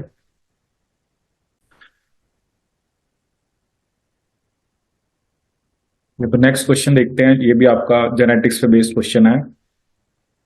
कह रहा है कि two mutations were isolated in bacteriophage, one causing clear plaque and the other causing minute plaque. The genes responsible for these two mutations are 9 सेंटीमॉर्गन apart, ठीक है। तो इनमें कितना डिस्टेंस है, 9 सेंटीमॉर्गन। तो 9 सेंटीमॉर्गन का मतलब है कि 9%, जैसे हम कहते हैं रिकॉम्बिनेंट्स बनेंगे। कहता है एक हमने जीनोटाइप लिया जो जिसके पास जो क्लियर प्लाक बनाता है, C+M- और दूसरा C-M+। They were mixed to infect bacterial cell. The progeny plaques were collected, cultured and plated on bacteria, ठीक है। तो ये आपको उसने प्लाक्स बता रखे हैं, कहता है कि इनमें से बताओ कि कौन सा कॉम्बिनेशन आपका करेक्ट है, ठीक है। अब देखो उसने आपको जो दिया हुआ है, ठीक है, वो दिया हुआ है C+M-, ठीक है, और C-M+, ठीक है। तो ये मेरे पेरेंटल होंगे। रिकॉम्बिनेंट जब क्रॉसिंग ओवर होगी तो C+M+ बनेगा और C-M- बनेगा, ठीक है। अब ऑब्वियसली पेरेंटल वाले ज्यादा होंगे, ठीक है। अगर आप यहाँ पे ऑप्शंस देखो, अब C+M+ ज्यादा दिखा रखा है, ये तो गलत हो गया, ठीक है। वैसे तो ये भी आपका गलत हो गया, ठीक है। तो वैसे तो ए और बी गलत हो गए, ठीक है। अब आपको सी और डी में से देखना है। अब जैसे पहले आप ये देखो टोटल नंबर कितना है यहाँ पर, 450 + 55 + 55 कितना हो गया आपका, 910, और ये 45, मतलब ये 1000 है। मतलब 1000 में से 90 आपके क्या होने चाहिए, रिकॉम्बिनेंट, ठीक है। तो ये पेरेंटल है, ये पेरेंटल है, और ये दोनों रिकॉम्बिनेंट है, 45 सही है। इस नंबर को काउंट करोगे तो 680 + 685, ये हो गया आपका 680 + 680 हो गया, यानी 1365। 1365 और 65 हो गया आपके 1430, 70, मतलब ये 1500 है। तो 1500 का जो मेरा 9% होता है दैट इज 135, ठीक है। तो ये भी 70 और 65 35 है। तो ये सिंपली आपको पता लग जाना चाहिए इसका आंसर क्या होना चाहिए, सी एंड डी। क्या आंसर होना चाहिए आपका, सी एंड डी।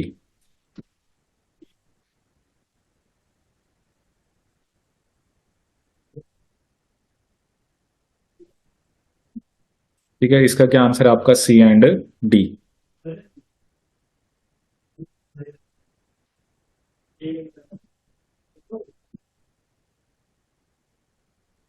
ठीक है, तो इसका क्या आंसर होगा आपका, सी एंड डी।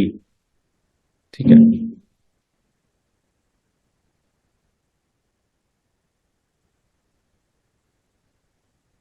नेक्स्ट क्वेश्चन आपको दे रखा सीडी स्पेक्ट्रा, ये हमने टेक्निक्स में पढ़ा था।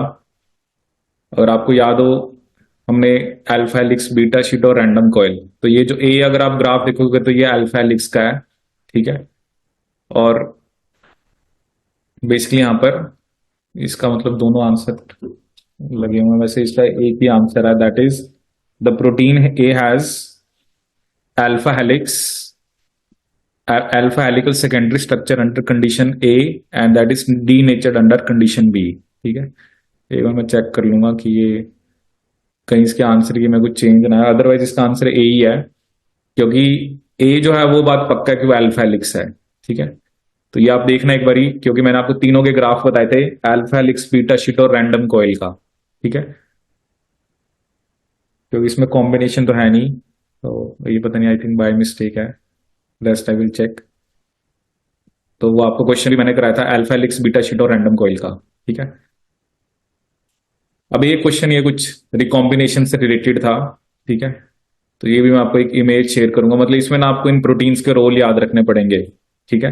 कि रिकॉम्बिनेशन जो प्रोसेस होता है ना, उसमें जैसे रैड वन, एस स्पो 11, तो रैड 52 एंड 59 और MRXN, तो ये पूरा जो रिकॉम्बिनेशन प्रोसेस होता है ना, तो उसमें ये अलग अलग प्रोटीन्स आते हैं। तो जैसे बता रखा है कि जो रैड 51 है उसका रोल होता है स्ट्रैंड इन्वेजन में। ठीक है, कि कैसे वो इन्वेड करता है। बी का रोल बता रखा है double strand breaks in meiosis, Spo 11। Rad 52 and Rad 59, ठीक है, इसका क्या रोल होता है आपका, दैट इज,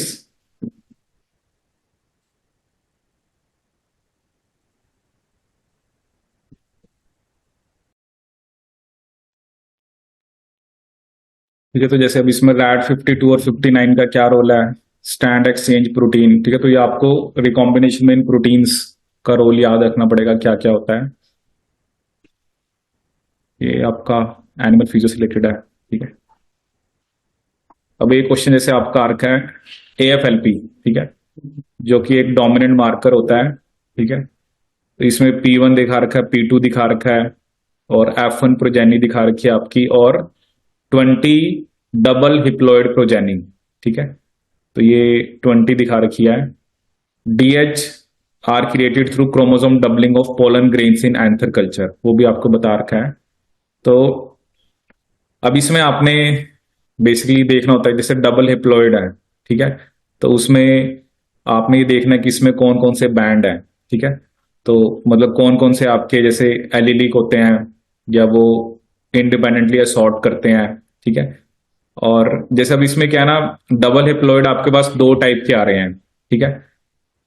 जैसे अगर आप यहां पे देखो, 1 2 3 4 5 6 7 8 9 10, जो पहले वाले 10 है। ठीक है। और ये नेक्स्ट वाले 10 है। अगर आप पहले वाले 10 देखो, तो उसमें फर्स्ट बैंड है। ठीक है। उसमें सेकंड बैंड भी है, थर्ड भी है, और आपका फिफ्थ है। ठीक है। अब फिफ्थ क्या है कि वो अ, पांच में है, पांच में नहीं है। ठीक है। तो फिफ्थ इज नॉट कॉमन, वो सभी में कॉमन नहीं है। ठीक है। अगर हम देखें दूसरे वाले, उसमें थर्ड है, उसमें फोर्थ सभी में है, और फिफ्थ का वही है कि आधों में है, आधों में नहीं है। ठीक है। तो एक चीज यहां से क्या है कि जो थर्ड है वो सभी में है। ठीक है। तो ये कुछ आपको इंफॉर्मेशन नहीं दे रहा। ठीक है। सो इट इज अनइंफॉर्मेटिव, क्योंकि आप सभी के अंदर ही है ये, तो इससे तो पता नहीं लग रहा ना। लेकिन फिर उसने क्या लिखा है, बैंड 1 and 4 आर एलिलिक। ठीक है। जैसे वन एलील का मतलब क्या है कि वही एलील सेग्रीगेट करगी, क्योंकि पोलन ग्रेन्स हैप्लॉइड होते हैं। तो वन, आधों में वन है, आधों में फोर है, तो वो एलिलिक होगी। ठीक है, तो ए आपका सही है और सी भी सही है। बैंड्स 2 and 5 असॉर्ट इंडिपेंडेंटली, ठीक है। अब जनरली क्या, जैसे टू, अब क्या क्या हम यहाँ पे क्या कह सकते हैं कि जैसे अब 2 और 5 चलो कईयों में कॉमन है, बट कुछ में आप देख रहे हो कुछ में 2 है तो 5 नहीं है, ठीक है। और कुछ के अंदर आपका, जैसे इधर आप देखोगे, इधर जैसे जो नेक्स्ट वाले हैप्लॉइड हैं, ठीक है, उनमें 2 तो है ही नहीं बट उनके अंदर 5 है, ठीक है। तो क्योंकि जो एंथर है ना, आप इस चीज कंसेप्ट को समझो कि जो एंथर्स होते हैं वो मियोसिस से बनते हैं, ठीक है। तो 1 and 4 आर एलिलिक, वो सिंपली आपको पता लग रहा है क्योंकि 1 इसमें है तो उसमें 4 नहीं है, तो 4 दूसरे में है, ठीक है। थर्ड आपको इंफॉर्मेशन दे नहीं रहा क्योंकि वो सभी में कॉमन है। और जो सेकंड और फिफ्थ है, ठीक है, तो आप देख सकते हो कि जो सेकंड और फिफ्थ ऐसे नहीं है कि जो डबल हैप्लॉइड है वो सभी में है।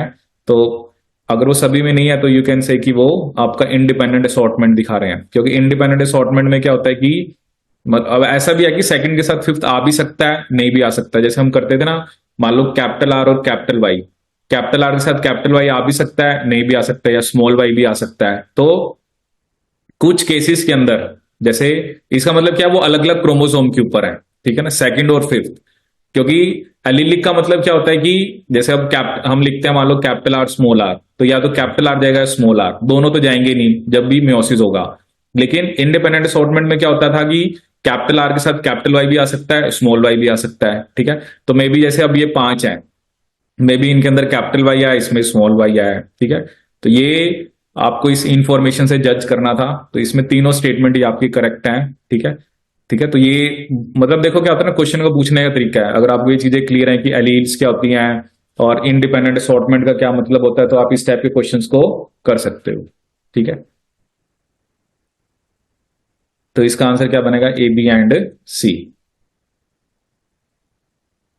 अब ये क्वेश्चन था आपका, A researcher isolated a mutant of an ER resident protein folding enzyme that has lost its KDL sequence, ठीक है। वो क्या कर रहे कि एक रिसर्चर था, उसने एक म्यूटेंट देखा कि ER के अंदर एक फोल्डिंग एंजाइम जो है वो नहीं है आपका। Researcher isolated a mutant of an ER resident protein folding enzyme that has lost its KDL sequence, ठीक है। KDL सीक्वेंस हमने कहां पर पढ़ा था, ऑब्वियसली प्रोटीन की फोल्डिंग मेनली ईआर में ही होती है, ठीक है। तो मतलब जो जो जिस प्रोटीन ने फोल्डिंग करनी है तो वो ईआर में होना चाहिए। ईआर का मतलब है उसमें केडीएल सीक्वेंस होगा, ठीक है। लेकिन वो कह रहा है उसमें केडीएल सीक्वेंस नहीं है, तो क्या होगा, ठीक है। तो अब एक स्टेटमेंट उसने क्या दिया है कि वो एक्स्ट्रा सेलुलर, ठीक है, बिल्कुल सही बात है, क्योंकि जो भी प्रोटीन ईआर में होता है या तो वो ईआर में रहता है या वो गोल्जी में रहता है, या उसने आगे लाइसोसोम का पार्ट बनना होता है या सेल मेम्ब्रेन का पार्ट बनना होता है, सिक्रीट होना होता है, ठीक है। तो ऐसा हो सकता है क्योंकि उसमें केडीएल सिग्नल है नहीं, तो क्या बता वो सेल से बाहर चला जाए, ठीक है। ये भी हो सकता है कि वो ईआर में डिग्रेड, क्या लिखा है कि PF is degraded in the ER, ठीक है। Unfolded proteins increase in the ER, ठीक है, ये भी सही है क्योंकि प्रोटीन की फोल्डिंग ही नहीं होगी, ठीक है। और वो साइटो, देखो डी तो किसी भी हाल में नहीं हो सकता, ठीक है, क्योंकि साइटोसोल में तो वो जाएगा नहीं, क्योंकि ये जो एंडोमेम्ब्रेन सिस्टम था ना, इसमें प्रोटीन साइटोसोल में कभी नहीं जाता, ठीक है। अब इन्होंने PF is degraded in the ER, वैसे ये भी हो सकता है, बट यहां पर इन्होंने क्या दिया, ए एंड सी। पहली स्टेटमेंट लिखा है एक्स्ट्रा सेलुलर स्पेस में वो जा सकता है, ठीक है। अनफोल्डेड प्रोटीन, क्योंकि प्रोटीन की फोल्डिंग ही नहीं होगी, क्योंकि जिस प्रोटीन ने फोल्डिंग करानी है उसी में प्रॉब्लम है, तो सी भी सही है। डिग्रेडेड इन द ईआर, चलो मैं एक बार चेक करूंगा, क्योंकि ऐसा भी हो सकता है क्योंकि म्यूटेंट है प्रोटीन, क्योंकि उसने वैसे तो क्योंकि नॉर्मली डिग्रेडेशन उन प्रोटीन्स की होती है जिनकी फोल्डिंग सही से नहीं होती है, ठीक है। बट ये तो खुद ही फोल्डिंग कराने वाला प्रोटीन था, ठीक है। तो ये एक बार मुझे देखना पड़ेगा क्योंकि ये डिग्रेड होगा कि नहीं होगा, ठीक है, क्योंकि सी तो पक्का सही है, ठीक है, और डी पक्का गलत है, ठीक है। बट इसमें बी एंड सी भी कॉम्बिनेशन दे रखा है, ठीक है। चलो एक बार ये चेक कर लेंगे कि प्रोटीन फोल्डिंग एंजाइम के बारे में, ठीक है। ये कुछ स्टेटमेंट है, आप पढ़ना इसके बारे में। रेस्पिरेटरी पिगमेंट्स जैसे हीमोग्लोबिन होता है या और अलग अलग पिगमेंट्स होते हैं, तो पढ़ना। ये जो थोड़ा सा एनिमल फिजियो का क्वेश्चन है, बट अगर किसी ने जोलॉजी में पढ़े हैं तो पिगमेंट्स के बारे में कुछ इंफॉर्मेशन है, ठीक है, तो वो आप देख सकते हो। अब ये देखो, ये बड़ा सिंपल क्वेश्चन आया था, एल्केलॉइड। अब देखो ये प्लांट का क्वेश्चन था, वैसे बड़ा ही सिंपल था। कैफीन का क्या काम होता है, वो नर्वस सिस्टम को स्टिमुलेट करता है, ठीक है। मॉर्फिन जो होता है वो बेसिकली एक पेन किलर की तरह होता है, तो नार्कोटिक एनाल्जेसिक। क्यूनिन को हम यूज करते हैं मलेरिया के ट्रीटमेंट में। और विनक्रिस्टिन, विनब्लास्टिन हमने पढ़ा था, जो कि कैंसर के ट्रीटमेंट के लिए यूज करते हैं, क्योंकि ये माइक्रोट्यूब्यूल्स के असेंबली को इनहिबिट करता है। तो ये बड़ा ही सिंपल क्वेश्चन आया था पेपर में, ठीक है। ये जहां पर रहने था, ये मार्कर असिस्टेड सिलेक्शन, तो ये थोड़ा आपको नहीं पढ़ा होगा आपने। ये देखो, ये अब कितना सिंपल क्वेश्चन आता है कि पायरुवेट जो ग्लाइकोलिसिस से बना हुआ एसिटाइल कोए में कन्वर्ट हुआ, सिट्रिक एसिड साइकिल में गया, तो एक मॉलिक्यूल ऑफ एसिटाइल कोए क्या बनाता है? 3 NADH, एक FeDH2 और एक GTP, ठीक है, और 2 CO2 होते हैं, ठीक है। ये बड़ा सिंपल क्वेश्चन था, हॉर्मोन्स का था, ठीक है। जिसने बेसिक भी हॉर्मोन्स पढ़े हुए हैं 11th के, वो भी कर लेगा। जैसे मिलाटोनिन की जब भी हम बात करते हैं, पीनियल ग्लैंड बनाती है स्लीप वेक साइकिल, ठीक है, तो सी का टू दो ऑप्शन में था वैसे, ठीक है। कोर्टिसोल जो होता है वो जैसे बता रखा स्ट्रेस रिस्पॉन्स के टाइम में बनता है, ठीक है, ये एक तरह से स्टेरॉइड होते हैं। एडिनलिन, ये एडिनल हमारी मेडुला बनाती है। फाइट, फ्लाइट, फ्राइट, 3F बोलते हैं इससे रिलेटेड, कि फाइट के टाइम पे फ्लाइट या फ्राइट, ठीक है। और एक 4S, जब भी सॉल्ट, शुगर, ठीक है, सेक्स, स्ट्रेस, उसके टाइम पे भी इसका लेवल बढ़ता है, एडिलिन हार्मोन्स का। डोपामिन ये न्यूरोट्रांसमीटर है, तो ये मूवमेंट एंड कोऑर्डिनेशन में इसका रोल है, ठीक है। अब देखो ना, ये कितने इजी क्वेश्चंस हैं आपके। तो ये वाले मतलब you need to pick questions जो इजी वाले आए हुए हैं, ठीक है। अब ये RDT पे बेस्ड क्वेश्चन आया था, तो ये मैंने आपको बताया था कि अगर आपके पास कहीं पे डबल स्टैंडर्ड DNA है, जैसे ओवरहैंग है, और अगर वहां पे आपने कट करना है, ठीक है, तो क्वेश्चन यहां पर क्या था कि एक प्लाज्मिड क्लोनिंग वेक्टर है जिसको हमने डाइजेस्ट कराया एंजाइम के साथ, with A restriction site in the plasmid that generates 3' overhangs. उसको हम ब्लंट एंड कैसे कर सकते हैं, ठीक है। तो ये अभी हम देखेंगे। मैंने आपको एक एंजाइम बताया था, मूंग बीन न्यूक्लियस, क्योंकि वो जहां पर भी डबल स्टैंडर्ड पार्ट होता है वहां पे कट करता है। फिर वो कह रहे हैं DNA है जिसमें 30% A है, 35% G है, 20% C है और 15% D है। So that is most likely to be your, ये आपका, क्योंकि इसमें 80 इक्वल नहीं है और GC भी इक्वल नहीं है, तो ये सिंगल स्टैंडर्ड होगा, ठीक है। Production of only truncated molecules of transgene derived mRNA in transgenic plant generated using a transgene from a prokaryotic source is most likely due to the, ठीक है। अब वही होता है ना कि एक ही RNA है, बट हमने पढ़ा था कि उससे अगर अलग अलग साइज के बन रहे हैं, तो उसके पीछे क्या होता है कि उसके अंदर अलग अलग पॉलीएडेनिलेशन साइट है, ठीक है। ये हमने ऑल्टरनेटिव स्लाइसिंग में पढ़ा था। तो और कौन सा मेथड से आप DNA और बाइंडिंग प्रोटीन, मतलब DNA प्रोटीन की इंटरेक्शन को आप किससे स्टडी कर सकते हो, ठीक है। तो ये हमने पढ़ा था। जैसे अब ये आपको पता है कि ये फिश तो हो नहीं सकता, ठीक है, और ना ये पल्स्ड फील्ड जेली इलेक्ट्रोफोरेसिस, ये तो क्रोमोसोम की सेपरेशन के लिए होता है, और ये इन सिटू हाइब्रिडाइजेशन है, तो ये दोनों तो गलत है।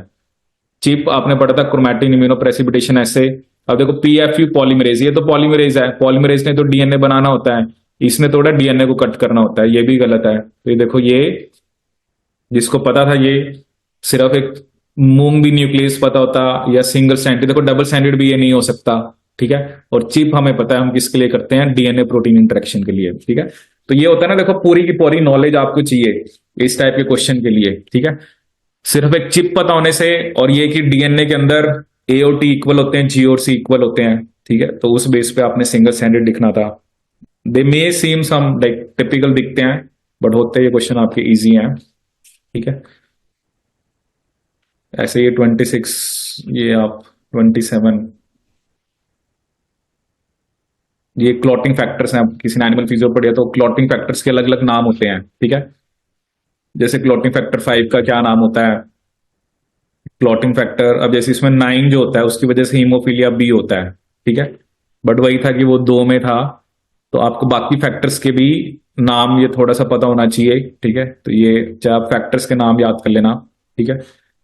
अब ये भी एक अलग अलग टाइप की जो बैंडिंग हमने पढ़ी थी ना, उसमें कुछ हम ट्रीटमेंट्स देते हैं।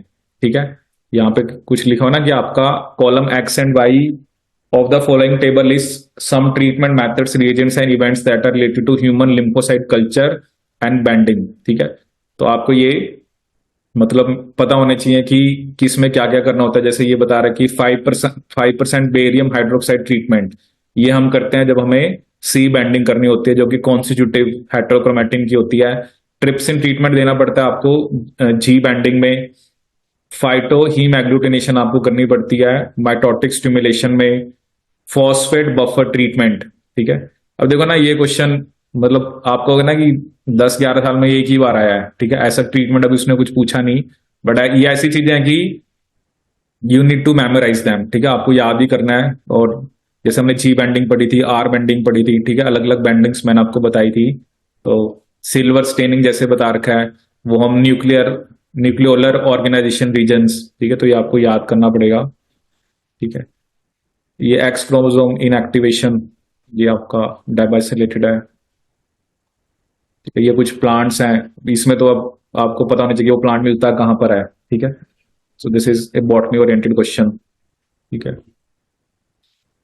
देखिए क्वेश्चन आप ट्राई करना, ये सिंपली आया था वैसे। ये मायोग्लोबिन का कब ए होता है और बी किसका होता है, हीमोग्लोबिन का। ठीक है, अब मायोग्लोबिन में क्या होता है ना, वो मान लो उसके साथ ऐसा नहीं होता कि कोऑपरेटिविटी दिखाता है। ठीक है, तो ये अलग अलग इक्वेशन दिखा रहे हैं इसके अंदर कि मतलब कौन सा मायोग्लोबिन का कौन सा हीमोग्लोबिन का है। ठीक है, तो जनरली जिसमें ये एन आएगा ना, वो जनरली हीमोग्लोबिन से रिलेटेड होगा ज्यादा। ठीक है, तो ये आप देखना, और इसके यहाँ पे आंसर दिया हुआ है। क्योंकि मायोग्लोबिन जो होता है वो हाइपरबॉलिक कर्व दिखाता है, हीमोग्लोबिन जो है वो बेसिकली आपका सिग्मोइडल कर्व दिखाता है। ये कुछ अमीनो एसिड्स के बारे में कुछ स्टेटमेंट्स थी। ठीक है, तो ये भी थोड़ा सा अमीनो एसिड के नेचर पे क्वेश्चन आए थे कि जितने पहली स्टेटमेंट जैसे हमने डिस्कस किया था, हमारे अंदर जितने भी प्रोटीन्स होते हैं वो सब एल कॉन्फ़िगरेशन में होते हैं। तो पहली स्टेटमेंट थी all alpha amino acid have the D stereochemical configuration. तो ये स्टेटमेंट बिल्कुल गलत है। ठीक है, क्योंकि हमारे अंदर एल वाले होते हैं। ठीक है, फिर एक स्टेटमेंट इसमें, क्योंकि ए तो पक्का गलत है। ठीक है, लेकिन आपको बाकी स्टेटमेंट भी पता होनी चाहिए थी, जैसे all amino acids L amino acid have S. ये जनरली ना थोड़ा स्टीरियो आइसोमेरिज्म पे बेस्ड क्वेश्चन आया था कि आर एस कॉन्फ़िगरेशन होती है। ठीक है, अब ये 11th-12th में हम पढ़ते थे कि कैसे हम उनकी नंबरिंग क्लॉकवाइज एंटी क्लॉकवाइज करते हैं। तो इसमें भी आपको ये याद रखना पड़ेगा, जैसे जितने भी एल होते हैं उनमें एस होती है। ठीक है, लेकिन सिस्टीन के अंदर आर होती है। ठीक है, और जितने भी डी अमाइनो एसिड्स हैं उसमें उसने क्या लिखा है, एस होती है एक्सेप्ट सिस्टीन। ठीक है, तो ये स्टेटमेंट आपकी यहां पर इन्होंने गलत दे रखी है। हाँ देखो, मायोग्लोबिन वाला आप एक बार इक्वेशंस देखना ना, क्या इक्वेशंस उसने आपको दे रखी हैं। जैसे मायोग्लोबिन में अगर आप इक्वेशन देखोगे ना, तो जैसे जनरली एक चीज जो मेन मतलब अगर आपने 11th-12th में पढ़े ना, पार्शियल प्रेशर, कि जो पार्शियल प्रेशर क्या होता है ना, कि जब हम एक ऑक्सीजन डिसोसिएशन कर्व बनाते हैं तो वो हम किसके बीच में बनाते हैं, पार्शियल प्रेशर ऑफ ऑक्सीजन। तो ये जो पार्शियल प्रेशर वाला जिसमें होगा ना, वो सेकंड और फोर्थ में है। ठीक है, तो वो मेरे ख्याल में हीमोग्लोबिन का होना चाहिए, क्योंकि उसमें जो सैचुरेशन होती है ना वो डिपेंड करती है पार्शियल प्रेशर ऑफ ऑक्सीजन कितना है। और फर्स्ट और थर्ड आपका किसका होगा, मायोग्लोबिन का। ठीक है, तो इसका आंसर वैसे देख लेते हैं। जैसे मायोग्लोबिन का कब ए है, और इक्वेशन क्या लिखा है इसने, रिएक्शन 1।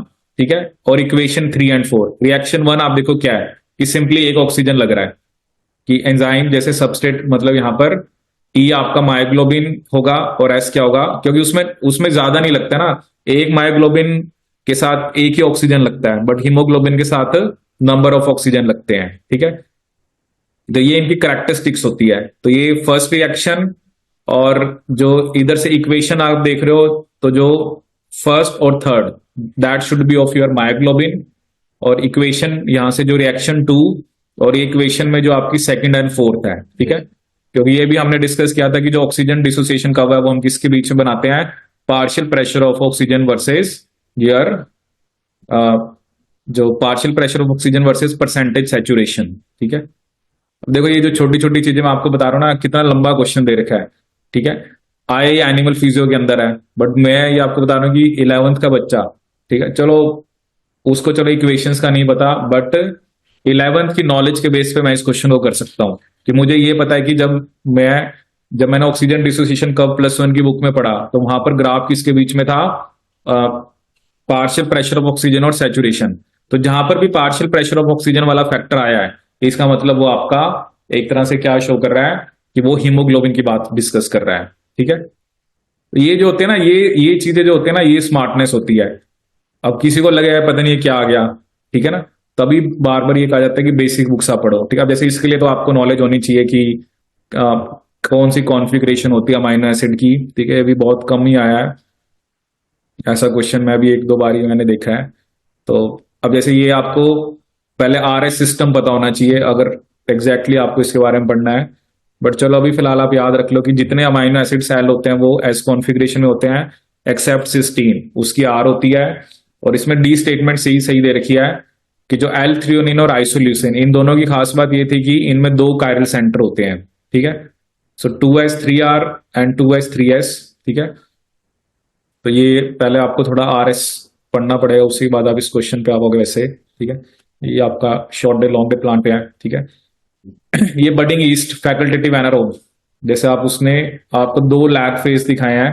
ठीक है, is grown for a few days in a medium containing high glucose, it shows a growth pattern with 2 lag phases. ठीक है, जनरली क्या होता है कि जो इन द क्या लिखा है, in the second lag phase ये cell switch from fermentation to utilizing non fermentable carbon sources. ठीक है, जैसे होता है ना कि जैसे हमने कहा था ग्लूकोज और कोई एक और शुगर है। ठीक है, तो जैसे दो अलग अलग मान लो कार्बन के सोर्स होते हैं, तो पहले वो एक को यूज करता है। ठीक है, तो बेसिकली बाद में वो किसी और को यूज कर रहा है। तो लिखना in the second lag phase each cell switch from fermentation to utilizing non fermentable carbon sources and the lag is to acclimatize to this source of energy. ठीक है, कि उस सोर्स ऑफ एनर्जी के लिए, क्योंकि ये मैंने आपको वैसे बेसिक, जैसे हमने ग्लूकोज लैक्टोज की बात भी की थी तब भी मैंने आपको डिस्कस किया था कि पहले वो ग्लूकोज को यूज करता है, लेकिन जब ग्लूकोज खत्म हो जाती है तो फिर उसको लैक्टोज पे क्या करना पड़ता है, आपका स्विच करना पड़ता है। ठीक है, ये एम्फीबियन डेवलपमेंट से रिलेटेड कुछ क्वेश्चन है। ठीक है, ये आपका कुछ ऑर्गेनिज्म है उसकी रीजन ऑफ अक्रेंस बता रखी है। ये म्यूटेशन से रिलेटेड है कि change of DNA sequence from AGC to ATC in non coding strand can have a major impact on protein production. ठीक है, अब जैसे क्या होता है, और दूसरी स्टेटमेंट क्या लिखी है, suppressor mutation restores the original phenotype only when a second mutation occurs at the original site of mutation. ये स्टेटमेंट बिल्कुल गलत है। एक होता है रिवर्स म्यूटेशन, रिवर्स में क्या होता है, जहां पर चेंज आया एग्जैक्टली वहीं पर दोबारा चेंज किया जाता है। सप्रेसर में जो म्यूटेशन होते हैं वो दूसरी किसी जगह पे होती है। ठीक है, और उसमें वो डबल म्यूटेंट बन जाता है। तो बी स्टेटमेंट बिल्कुल गलत है। कहता म्यूटेशन रेट जो है वो सभी ऑर्गेनिज्म में सेम है, ये स्टेटमेंट भी आपकी गलत है। ठीक है, stand slippage during replication is a consequence of loop formation in one stand of DNA। ठीक है, उसके बाद हाइड्रोक्सिल अमीन एड से हाइड्रोक्सिल ग्रुप ऑन साइटोसिन। ठीक है, तो ये स्टेटमेंट भी आपकी क्या है, सही है, कि जो हाइड्रोक्सिल ग्रुप जो है वो हाइड्रोक्सी ग्रुप ऐड करता है। ठीक है, तो इसमें चलो जैसे बाकी स्टेटमेंट के बारे में मान लो आपको नहीं भी पता था, बट ये बात पक्का है कि बी और सी तो गलत है। ठीक है, अब ये जैसे हम कह रहे हैं ना कि नॉन कोडिंग स्टैंड में जो change of DNA sequence from AGC to ATC in non coding strand can have major effect on protein production. ठीक है, तो अब ये तो देखो स्टैंड लिखा ना इसने, जैसे कोडिंग स्टैंड होता है, नॉन कोडिंग होता है, वो तो बेसिकली जो इंफॉर्मेशन हमारे बेसिकली नॉन कोडिंग स्टैंड में होती है। ठीक है, वही इंफॉर्मेशन हमारे जनरली मतलब जैसे DNA के हमने दो स्टैंड पढ़े थे ना, कि एक स्टैंड था आपका टेम्पलेट, ठीक है, एक था आपका नॉन टेम्पलेट। ठीक है, लेकिन इसी को हमने कोडिंग बोला था क्योंकि इसमें वही इंफॉर्मेशन होती है जो हमारे mRNA में होती है। ठीक है, तो ऑब्वियसली अगर कोडिंग स्टैंड, कई बार बच्चे इसको मतलब नॉन कोडिंग रीजन समझ लेते हैं, बट ये नॉन कोडिंग स्टैंड की बात कर रहा है। तो अगर ऑब्वियसली यहां पर म्यूटेशन होगी, क्योंकि कोडिंग स्टैंड में वही इंफॉर्मेशन होती है जो मेरे mRNA में होती है, तो उसकी वजह से मेजर इंपैक्ट आएगा। ठीक है, तो ये स्टेटमेंट भी वैसे आपकी सही होनी चाहिए। तो बट ये है कि बी और सी पक्का गलत है। ठीक है, तो अगर आप कॉम्बिनेशन देखोगे तो बी और सी एक में ही है, तो बी और सी आपका पक्का गलत है। ठीक है।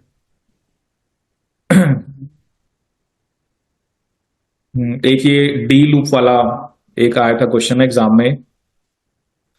अब ये वही मुझे लगता है ना, जैसे अब किसी का रिकॉम्बिनेशन पे था तो बहुत सारे क्वेश्चन आपने देखे ना कि उसने, जैसे एक क्वेश्चन अभी आपने पहले देखा जिसमें अलग अलग प्रोटीन्स के नाम थे, ये भी इन्होंने रिकॉम्बिनेशन पे बेस दे रखा था। ठीक है, इसका भी चलो मैं आपको एक डायग्राम शेयर कर दूंगा कि आपको तभी पता लगेगा कि डी लूप बनने के बाद होता क्या है। ठीक है, ये इमेज है एक ना, तो आप उस इमेज को देख के थोड़ा बहुत एक बार देखना। अगर वैसे इमेज में आपको शेयर कर देता हूं कि कैसे डी लूप फॉर्मेशन के बाद दो अलग अलग इवेंट होते हैं। ठीक है, तो ये वैसे हमने पढ़ा नहीं था बट मैं आपको एक इमेज शेयर करता हूँ, तो उसके बाद आप इसे देखना, फिर इस क्वेश्चन को आप ट्राई करना।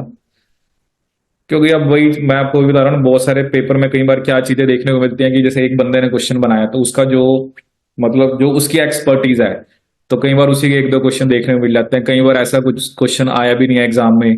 तो बट वही ना, बेसिक जो चीजें है ना वो ही एग्जाम हमें क्लियर करने में हेल्प करती हैं। ठीक है, जो छोटी छोटी चीजें हम पढ़ते हैं। ठीक है, और कैसे हम पॉइंट्स को पिक कर रहे हैं, ये क्वेश्चन आप करना ट्राई। ठीक है,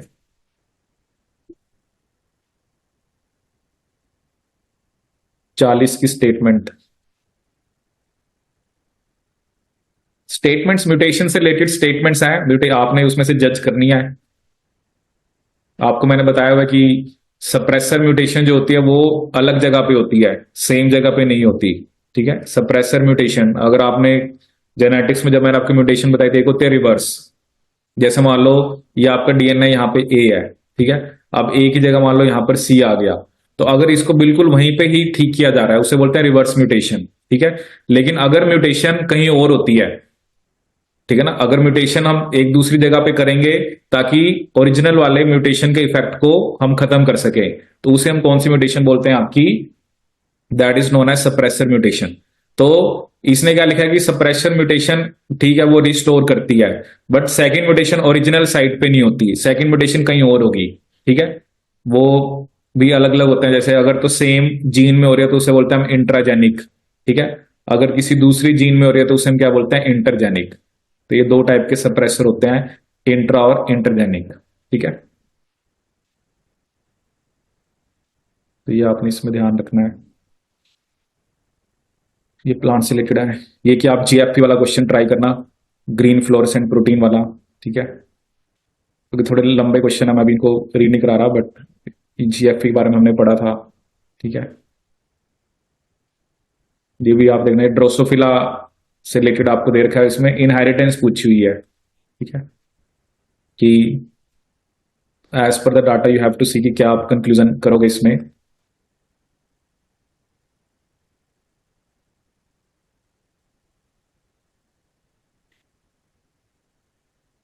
ठीक है, ये आपको एलील्स के बारे में बताया हुआ है। ठीक है, ये क्वेश्चन आपका माइकलिस मेंटन पे बेस्ड है। ठीक है, तो इसमें आपको क्या क्या बताना था, के एम और के एस, ये हमने करा भी था क्वेश्चन डिस्कस। 47, 47 में हमने, अगर आप के एम की वैल्यू, ठीक है, के एम, आपको मैंने एक इक्वेशन बताई थी, K M is equal to k-1 plus k+2/k+1। ठीक है, तो के एम तो आप ऐसे निकालोगे, k-1 कितना आपका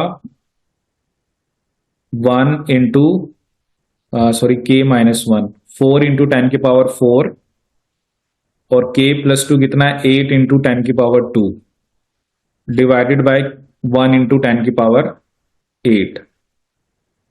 तो इसको आपको सॉल्व करना पड़ेगा। तो इसको आप क्या लिखोगे, या तो इसको लिखो 4, मतलब 4 × 10⁴ का आप या तो 400 × 10⁴ लिखो, तो मतलब 408 × 10⁴ ठीक है, तो ये 8 ऊपर चला जाएगा। ठीक है, तो ये 408 × 10⁻⁶, तो ये कितना आ गया, 408 माइक्रोमोलर। ठीक है, तो के एम तो आपका आ गया। ठीक है, अब इसने एक चीज और पूछी है, के एस। ठीक है, के एस का देख लेते हैं एक बारी क्या, क्योंकि के एम का फॉर्मूला तो हमने पढ़ा था, के एस फॉर्मूला, के एस का क्या फॉर्मूला आता है। सो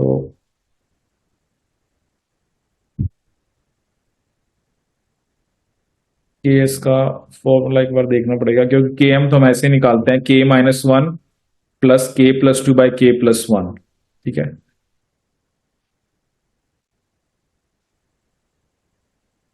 के एस का एक बार फॉर्मूला, क्योंकि 408 तो लेकिन तीन ऑप्शन में है ना आपका। और के एस की वैल्यू अभी ये भी माइक्रोमोलर में आ रही है वैसे।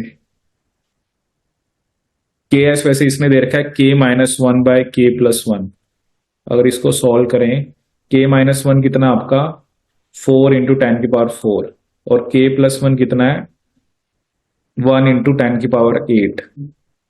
हम्म तो ये भी वही आ गया देखो कि 400, क्योंकि ये ऊपर चला जाएगा, मतलब आप 400 × 10⁻⁻6 हो जाएगा अभी, तो ये 400 माइक्रोमोलर आ गया। ठीक है, वैसे इसे हम डिसोसिएशन कांस्टेंट बोलते हैं। ठीक है, पता नहीं, वैसे हमने देखा था ना, जब के माइनस वन आपका जनरली बहुत बड़ा होता है के प्लस टू से, तब हम के प्लस टू को इग्नोर करते हैं। ठीक है, तो ये फॉर्मूला हमने पढ़ा था, के एम ऐसे निकालते हैं, और के डी के एस इज सिंपली यहाँ पे के डी आया तो के माइनस वन बाय के प्लस वन। ठीक है, नेक्स्ट क्वेश्चन यहाँ पे देखें, एक 48 ये आपका डेवलपमेंट का है, 49 50, ये बॉडी टेम्परेचर से रिलेटेड है कुछ। ठीक है ना, कुछ चीजें वही होती है, जनरल होती हैं, आप पढ़ोगे तभी आपको पता लगेगा। अब ये कुछ वायरसेस के रिसेप्टर पूछे हुए हैं। ठीक है, अब इसमें से जैसे मुझे H I V H I V हमें पता है वो टी हेल्पर सेल को करता है, तो एच आई वी का होना चाहिए CD4। ठीक है, तो वो लेकिन तीन ऑप्शन में है, तो आपको रिसेप्टर यहाँ पे याद रखने पड़ेंगे। जैसे इन्फ्लुएंजा का इसने बताया आपको सियालिक एसिड। ठीक है, सार्स कोरोना वायरस का उसका नाम है ACE2। ठीक है, पोलियो वायरस का उसने बताया आपको CD155, और एप्स्टीन बार वायरस का उसने आपको बताया CD21। ठीक है, तो ये रिसेप्टर्स हैं जो वायरसेस का आपको याद रखने पड़ेंगे। ठीक है, ये आपका एबी से रिलेटेड है। अभी साइटोकाइनिन हार्मोन से रिलेटेड आपके क्वेश्चन है। ठीक है, ये क्वेश्चन भी मैंने आपके साथ डिस्कस किया था, 11th की बुक से डिट्टो उठा के दे रखा है कि कौन सा क्लोरोफिल ए है, बी है, कैरोटीनॉइड है। तो इसमें जो आपका ए था वो क्लोरोफिल बी है, जो ये वाला पीक था ये क्लोरोफिल ए की है, और सी कैरोटीनॉइड की है। ठीक है, तो this related to parathyroid hormone, ये आपका इकोलॉजी का क्वेश्चन है। उसके अलावा ये आप ट्राई करना RDT का क्वेश्चन। अच्छा, ये हो रहा है हमारे पास पोस्ट ट्रांसक्रिप्शनल प्रोसेसिंग। ठीक है, पोस्ट ट्रांसक्रिप्शनल प्रोसेसिंग में इसने हमें क्या बता रखा है, RNA editing can occur by the deamination of cytosine leading to uracil. ठीक है, क्योंकि हाँ ये साइटोसिन की डीएमिनेशन से वैसे यूरेसिल बनता है। The major spliceosomal complex mediate the removal of group 2। ठीक है, ग्रुप 2 तो क्या होते हैं, हमारे सेल्फ स्प्लाइसिंग होते हैं। ठीक है, तो स्प्लाइसोसोमल जो कॉम्प्लेक्स है वो आपके ग्रुप 2 इंट्रॉन्स को तो रिमूव नहीं करता, तो बी तो गलत है। ठीक है, अगर मैं नीचे देखूं ऑल करेक्ट पूछी है तो बी तो गलत है। ठीक है, और बाकी आपको देखना पड़ेगा कि यहां पर एक होते हैं ट्रांसप्लाइसिंग। ठीक है, ट्रांसप्लाइसिंग किसमें देखने को मिलती है आपको, ट्राइपैनोसोमा में। ठीक है, और अब इसमें ना ये ट्रांसप्लाइसिंग भी पढ़ना थोड़ा सा क्या होता है, जैसे अब ये एक चीज थी ना इसमें की जो कैपिंग होती है। ठीक है, ये कई जगह पे देखी गई है। नॉर्मली जो हम पढ़ते हैं कि कैपिंग जो है वो न्यूक्लियस में ही होती है। ठीक है, बट कुछ ऑर्गेनिजम्स में ये भी देखा गया कि कैपिंग जो है वो साइटोसोल में होती है। ठीक है, तो इसलिए डी भी आपका गलत हो गया, क्योंकि डी जो है, क्योंकि बी तो पक्का गलत है, डी भी आपका इसलिए गलत हो गया क्योंकि कुछ ऑर्गेनिज्म में ऐसा देखा गया कि जो कैपिंग है वो साइटोसोल में भी होती है, तो इसलिए डी भी गलत था। बट वही था कि ये आपको इन्फॉर्मेशन होनी चाहिए थी, तभी आप इस पे आ सकते थे, क्योंकि अदरवाइज आप ए और डी लगा के आ सकते थे। बट इसमें ए आपका जो है वो बिल्कुल क्या है, that is the correct statement. ठीक है, ट्रांसप्लाइसिंग के बारे में पढ़ना। ट्रांसप्लाइसिंग वैसे बेसिकली क्या होती है, आई थिंक मैंने आपको बताया भी होगा। जैसे क्या होता है कि ट्राइपैनोसोमा के अंदर जैसे हमने क्या देखा कि ना, हमने क्या देखा, जैसे mRNA के सीक्वेंस देखे। ठीक है, जैसे मान लो ये एक mRNA का सीक्वेंस है, बट इसके कॉरेस्पॉन्डिंग ना हमें कहीं पे डीएनए सीक्वेंस मिला ही नहीं। तो बाद में हमने क्या देखा कि अलग अलग डीएनए से, जैसे यहां से एक आरएनए बना, यहां से दूसरा बना और यहां से तीसरा बना, ठीक है। तो ये डीएनए तो जीनोम में अलग अलग जगह पे थे, बट ये तीनों आरएनए आपस में जुड़ गए, इसे बोलते हैं ट्रांसप्लाइसिंग, ठीक है। और ये ट्रांसप्लाइसिंग स्पेसिफिकली आपका ट्राइपैनोसोमा दिखाता है। कौन दिखाता है? ट्राइपैनोसोमा, ठीक है, विच इज ए प्रोटोजोन, ठीक है।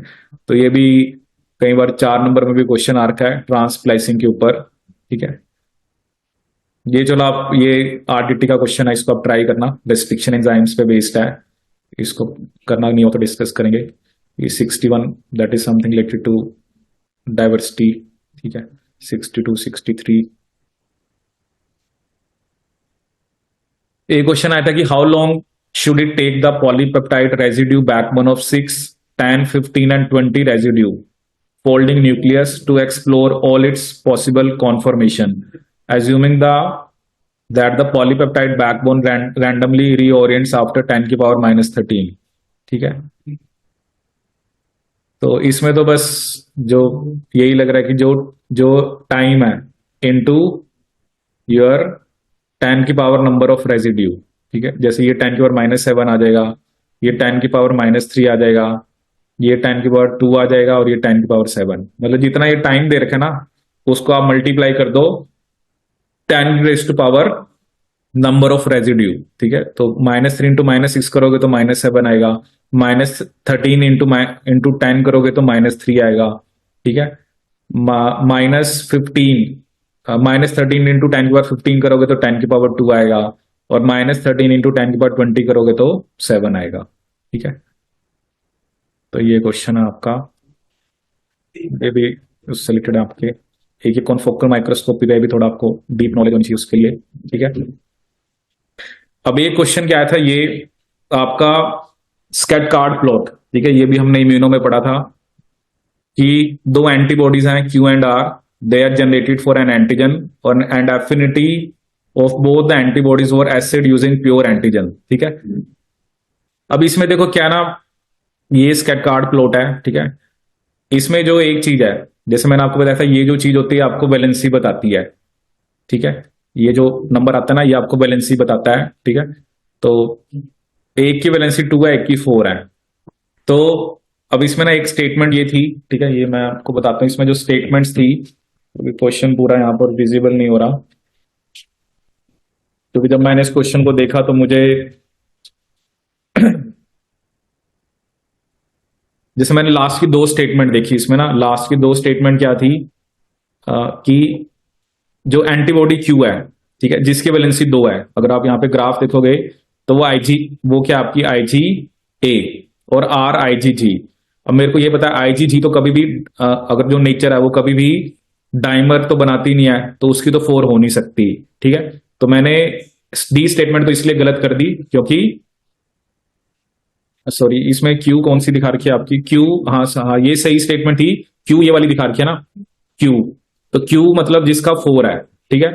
तो ये आईजी ए होगी क्योंकि आईजी डाइमर की फॉर्म में हो सकती है, लेकिन जो ये थी ये आपकी आईजी जी होगी, ठीक है। तो ये स्टेटमेंट सही थी उसके अंदर, डी स्टेटमेंट आपकी सही थी जो ग्राफ से मैंने इंटरप्रेट किया। और एक स्टेटमेंट इसमें क्या था कि वैलेंसी ऑफ एंटीबॉडीज को आप नहीं इन्फर्ट कर सकते, तो ये स्टेटमेंट गलत है। वैलेंसी तो आप बता सकते हो, तो ई तो गलत है, तो ये तो इनमें गलत हो गया, और डी पक्का ठीक है, ठीक है।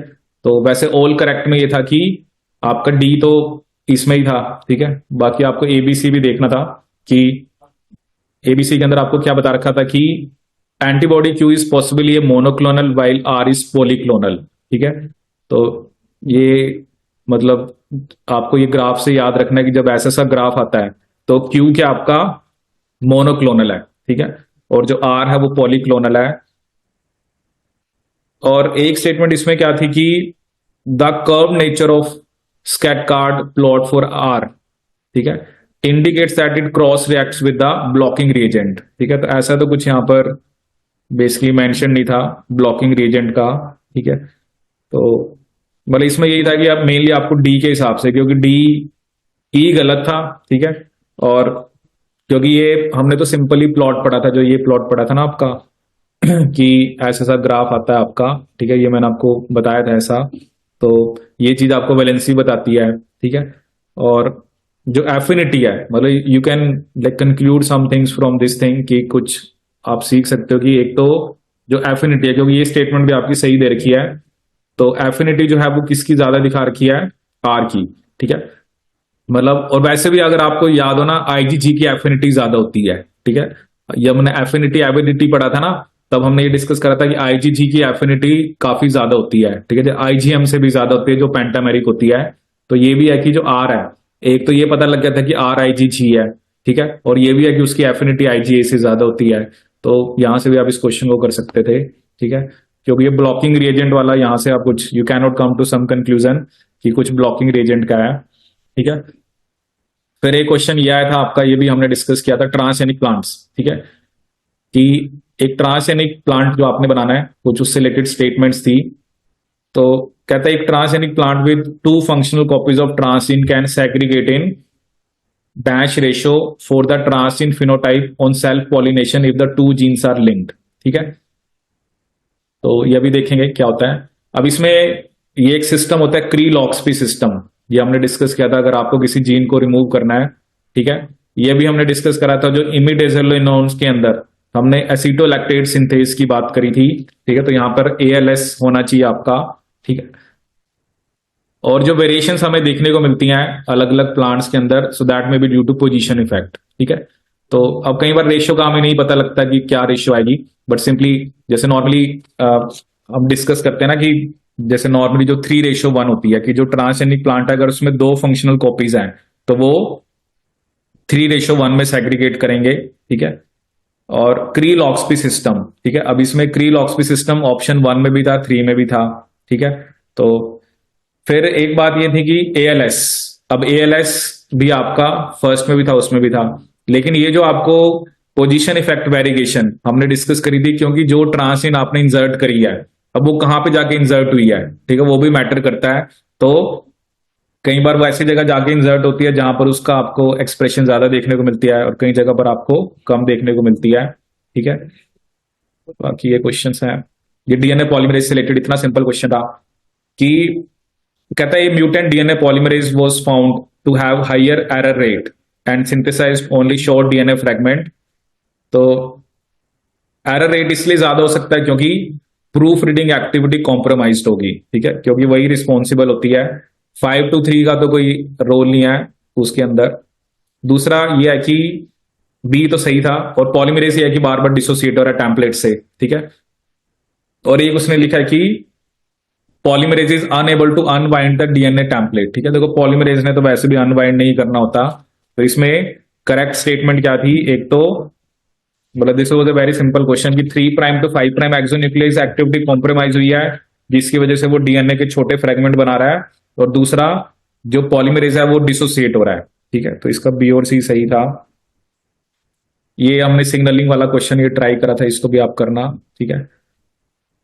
और एक क्वेश्चन आपका ये आया था, ये कि एक फाउंडर पॉपुलेशन है जिसमें कैपिटल ए स्मॉल ए, ठीक है, हेटेरोजाइगोट जीनोटाइप है, और उसकी फ्रीक्वेंसी क्या है, 1, ठीक है, मतलब सारे कैपिटल ए स्मॉल ए हैं। कहता है कोई भी इंडिविजुअल कैपिटल ए या स्मॉल ए नहीं है। कहता है विद रिपीटेड सेल्फ पॉलिनेशन, ठीक है, कि अगर हम बार बार सेल्फ पॉलिनेशन कर रहे हैं तो फ्रीक्वेंसी ऑफ कैपिटल ए और स्मॉल ए 3 जनरेशन के बाद क्या होगी, ठीक है। अब जैसे नॉर्मली हमें क्या पता है कि अगर आप कैपिटल ए को कैपिटल ए से कराते हो, ठीक है, तो 1/4 कैपिटल ए आते हैं, ठीक है। आपका 1/2 कैपिटल ए आता है, और 1/4 स्मॉल ए आता है, ठीक है। ये तो चलो हमें फर्स्ट जनरेशन का पता लग गया, लेकिन इसमें भी ना फॉर्मूला होता है, अगर आपको जनरेशन में निकालना है कि जैसे दोनों होमोजाइगस की क्या होगी, हेटेरोजाइगस की क्या होगी, तो इसका क्या फॉर्मूला होता है कि 1/1 माइनस 1/2 की पावर n/2, ठीक है, अगर आपने होमोजाइगस डोमिनेंट निकालने हैं, ठीक है। 1/2 की पावर n हेटेरोजाइगस, और दूसरा होमोजाइगस है उसका भी सेम 1 माइनस 1/2 की n/2, ठीक है। सो इन दिस क्वेश्चन हमें 3 जनरेशन के बाद निकालना है, ठीक है। तो यहां पर 2 की पावर 3 आपको लेना पड़ेगा, तो 1/1 माइनस 1/8 8 डिवाइडेड बाय 2, ठीक है। तो इसको अगर आप सॉल्व करोगे 8 माइनस 1, तो ये कितना आ जाएगा कि दैट इज 7/8, ठीक है। कितना आ जाएगा आपका ये, सॉरी ये वाला 1 नहीं है यहाँ पे ना, 1 माइनस ये 1 नहीं लेना आपने, सिंपली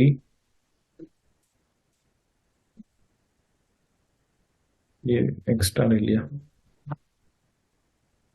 ठीक है। इसमें आपने सिंपली क्या लेना, 1 माइनस 1/2 की एन, ठीक है, और 1/2 एन, और ये तो ये कितना है, 1 माइनस 1/2 की पावर 3 हो गया 8, ठीक है, डिवाइडेड बाय योर 2। तो ये 8 माइनस 1 कितना हो गया, 7/8 इंटू 2, तो ये आ जाएगा 7/16, ठीक है। ये 1/2 एन है तो ये 1/8 आएगा, और इसका भी सेम फॉर्मूला है तो ये भी कितना आएगा, 7/16, ठीक है। तो ये फॉर्मूला आपको याद रखना पड़ेगा। होमोजाइगस डोमिनेंट, ठीक है, ये मैं आपको एक इमेज भी शेयर कर देता हूं क्योंकि उसमें ये फॉर्मूला मेंशन्ड है। तो क्योंकि एक जनरेशन का तो आप निकाल लेते हो, बट अगर आपको अलग अलग जनरेशन का निकालना है कि 3 जनरेशन के बाद, 4 जनरेशन के बाद, तो उसके लिए आपको ये देखो मैंने आपको ये शेयर करी है एक इमेज। तो दिस इज द फॉर्मूला। अगर आपको बेसिकली नंबर ऑफ जनरेशन, ठीक है, जैसे यहां पर 3rd जनरेशन था तो एन को 3 पुट करा, ठीक है, और यहां पर देखो वैल्यूज आपको उस इमेज में देखने को मिल जाएंगी। तो 1 माइनस 1/2 की पावर n/2, ठीक है। तो 1 माइनस 1/8 दैट इज 7/8 इंटू 2, तो 7/16। इधर आपका आया कितना, दैट इज योर 7/16, 1/8 और 7/16, तो इसका राइट आंसर क्या होगा आपका, बी, ठीक है। So with this we completed your CSN at June 23 evening shift paper, ठीक है। तो देखना आप कुछ क्वेश्चंस जैसे मैंने अभी आपको बताया नहीं, यू शुड ट्राई फ्रॉम, आप खुद से ट्राई करना, ठीक है। और नेक्स्ट फिर हम आपका सितंबर 2022 में जो पेपर हुआ था मॉर्निंग शिफ्ट का, ठीक है। चलिए देखते हैं, आई थिंक कल ही डिस्कस कर लेंगे उसे क्योंकि टाइम अब थोड़ा कम ही रह गया है। तो क्योंकि अभी आई वॉज प्लानिंग कि 3-4 पेपर और डिस्कस हो जाएं, ठीक है। बट यह कि आप इन्हीं पेपर्स तो करो, ठीक है, पुराने सब भूल जाओ। अभी जो आपने थ्योरी पढ़ी है, थ्योरी अपनी स्ट्रांग रखो और रिसेंट वाले क्वेश्चंस को बस अपने लिए आप सॉल्व करो, ठीक है। चलिए जी, बाकी मिलते हैं फिर आपसे।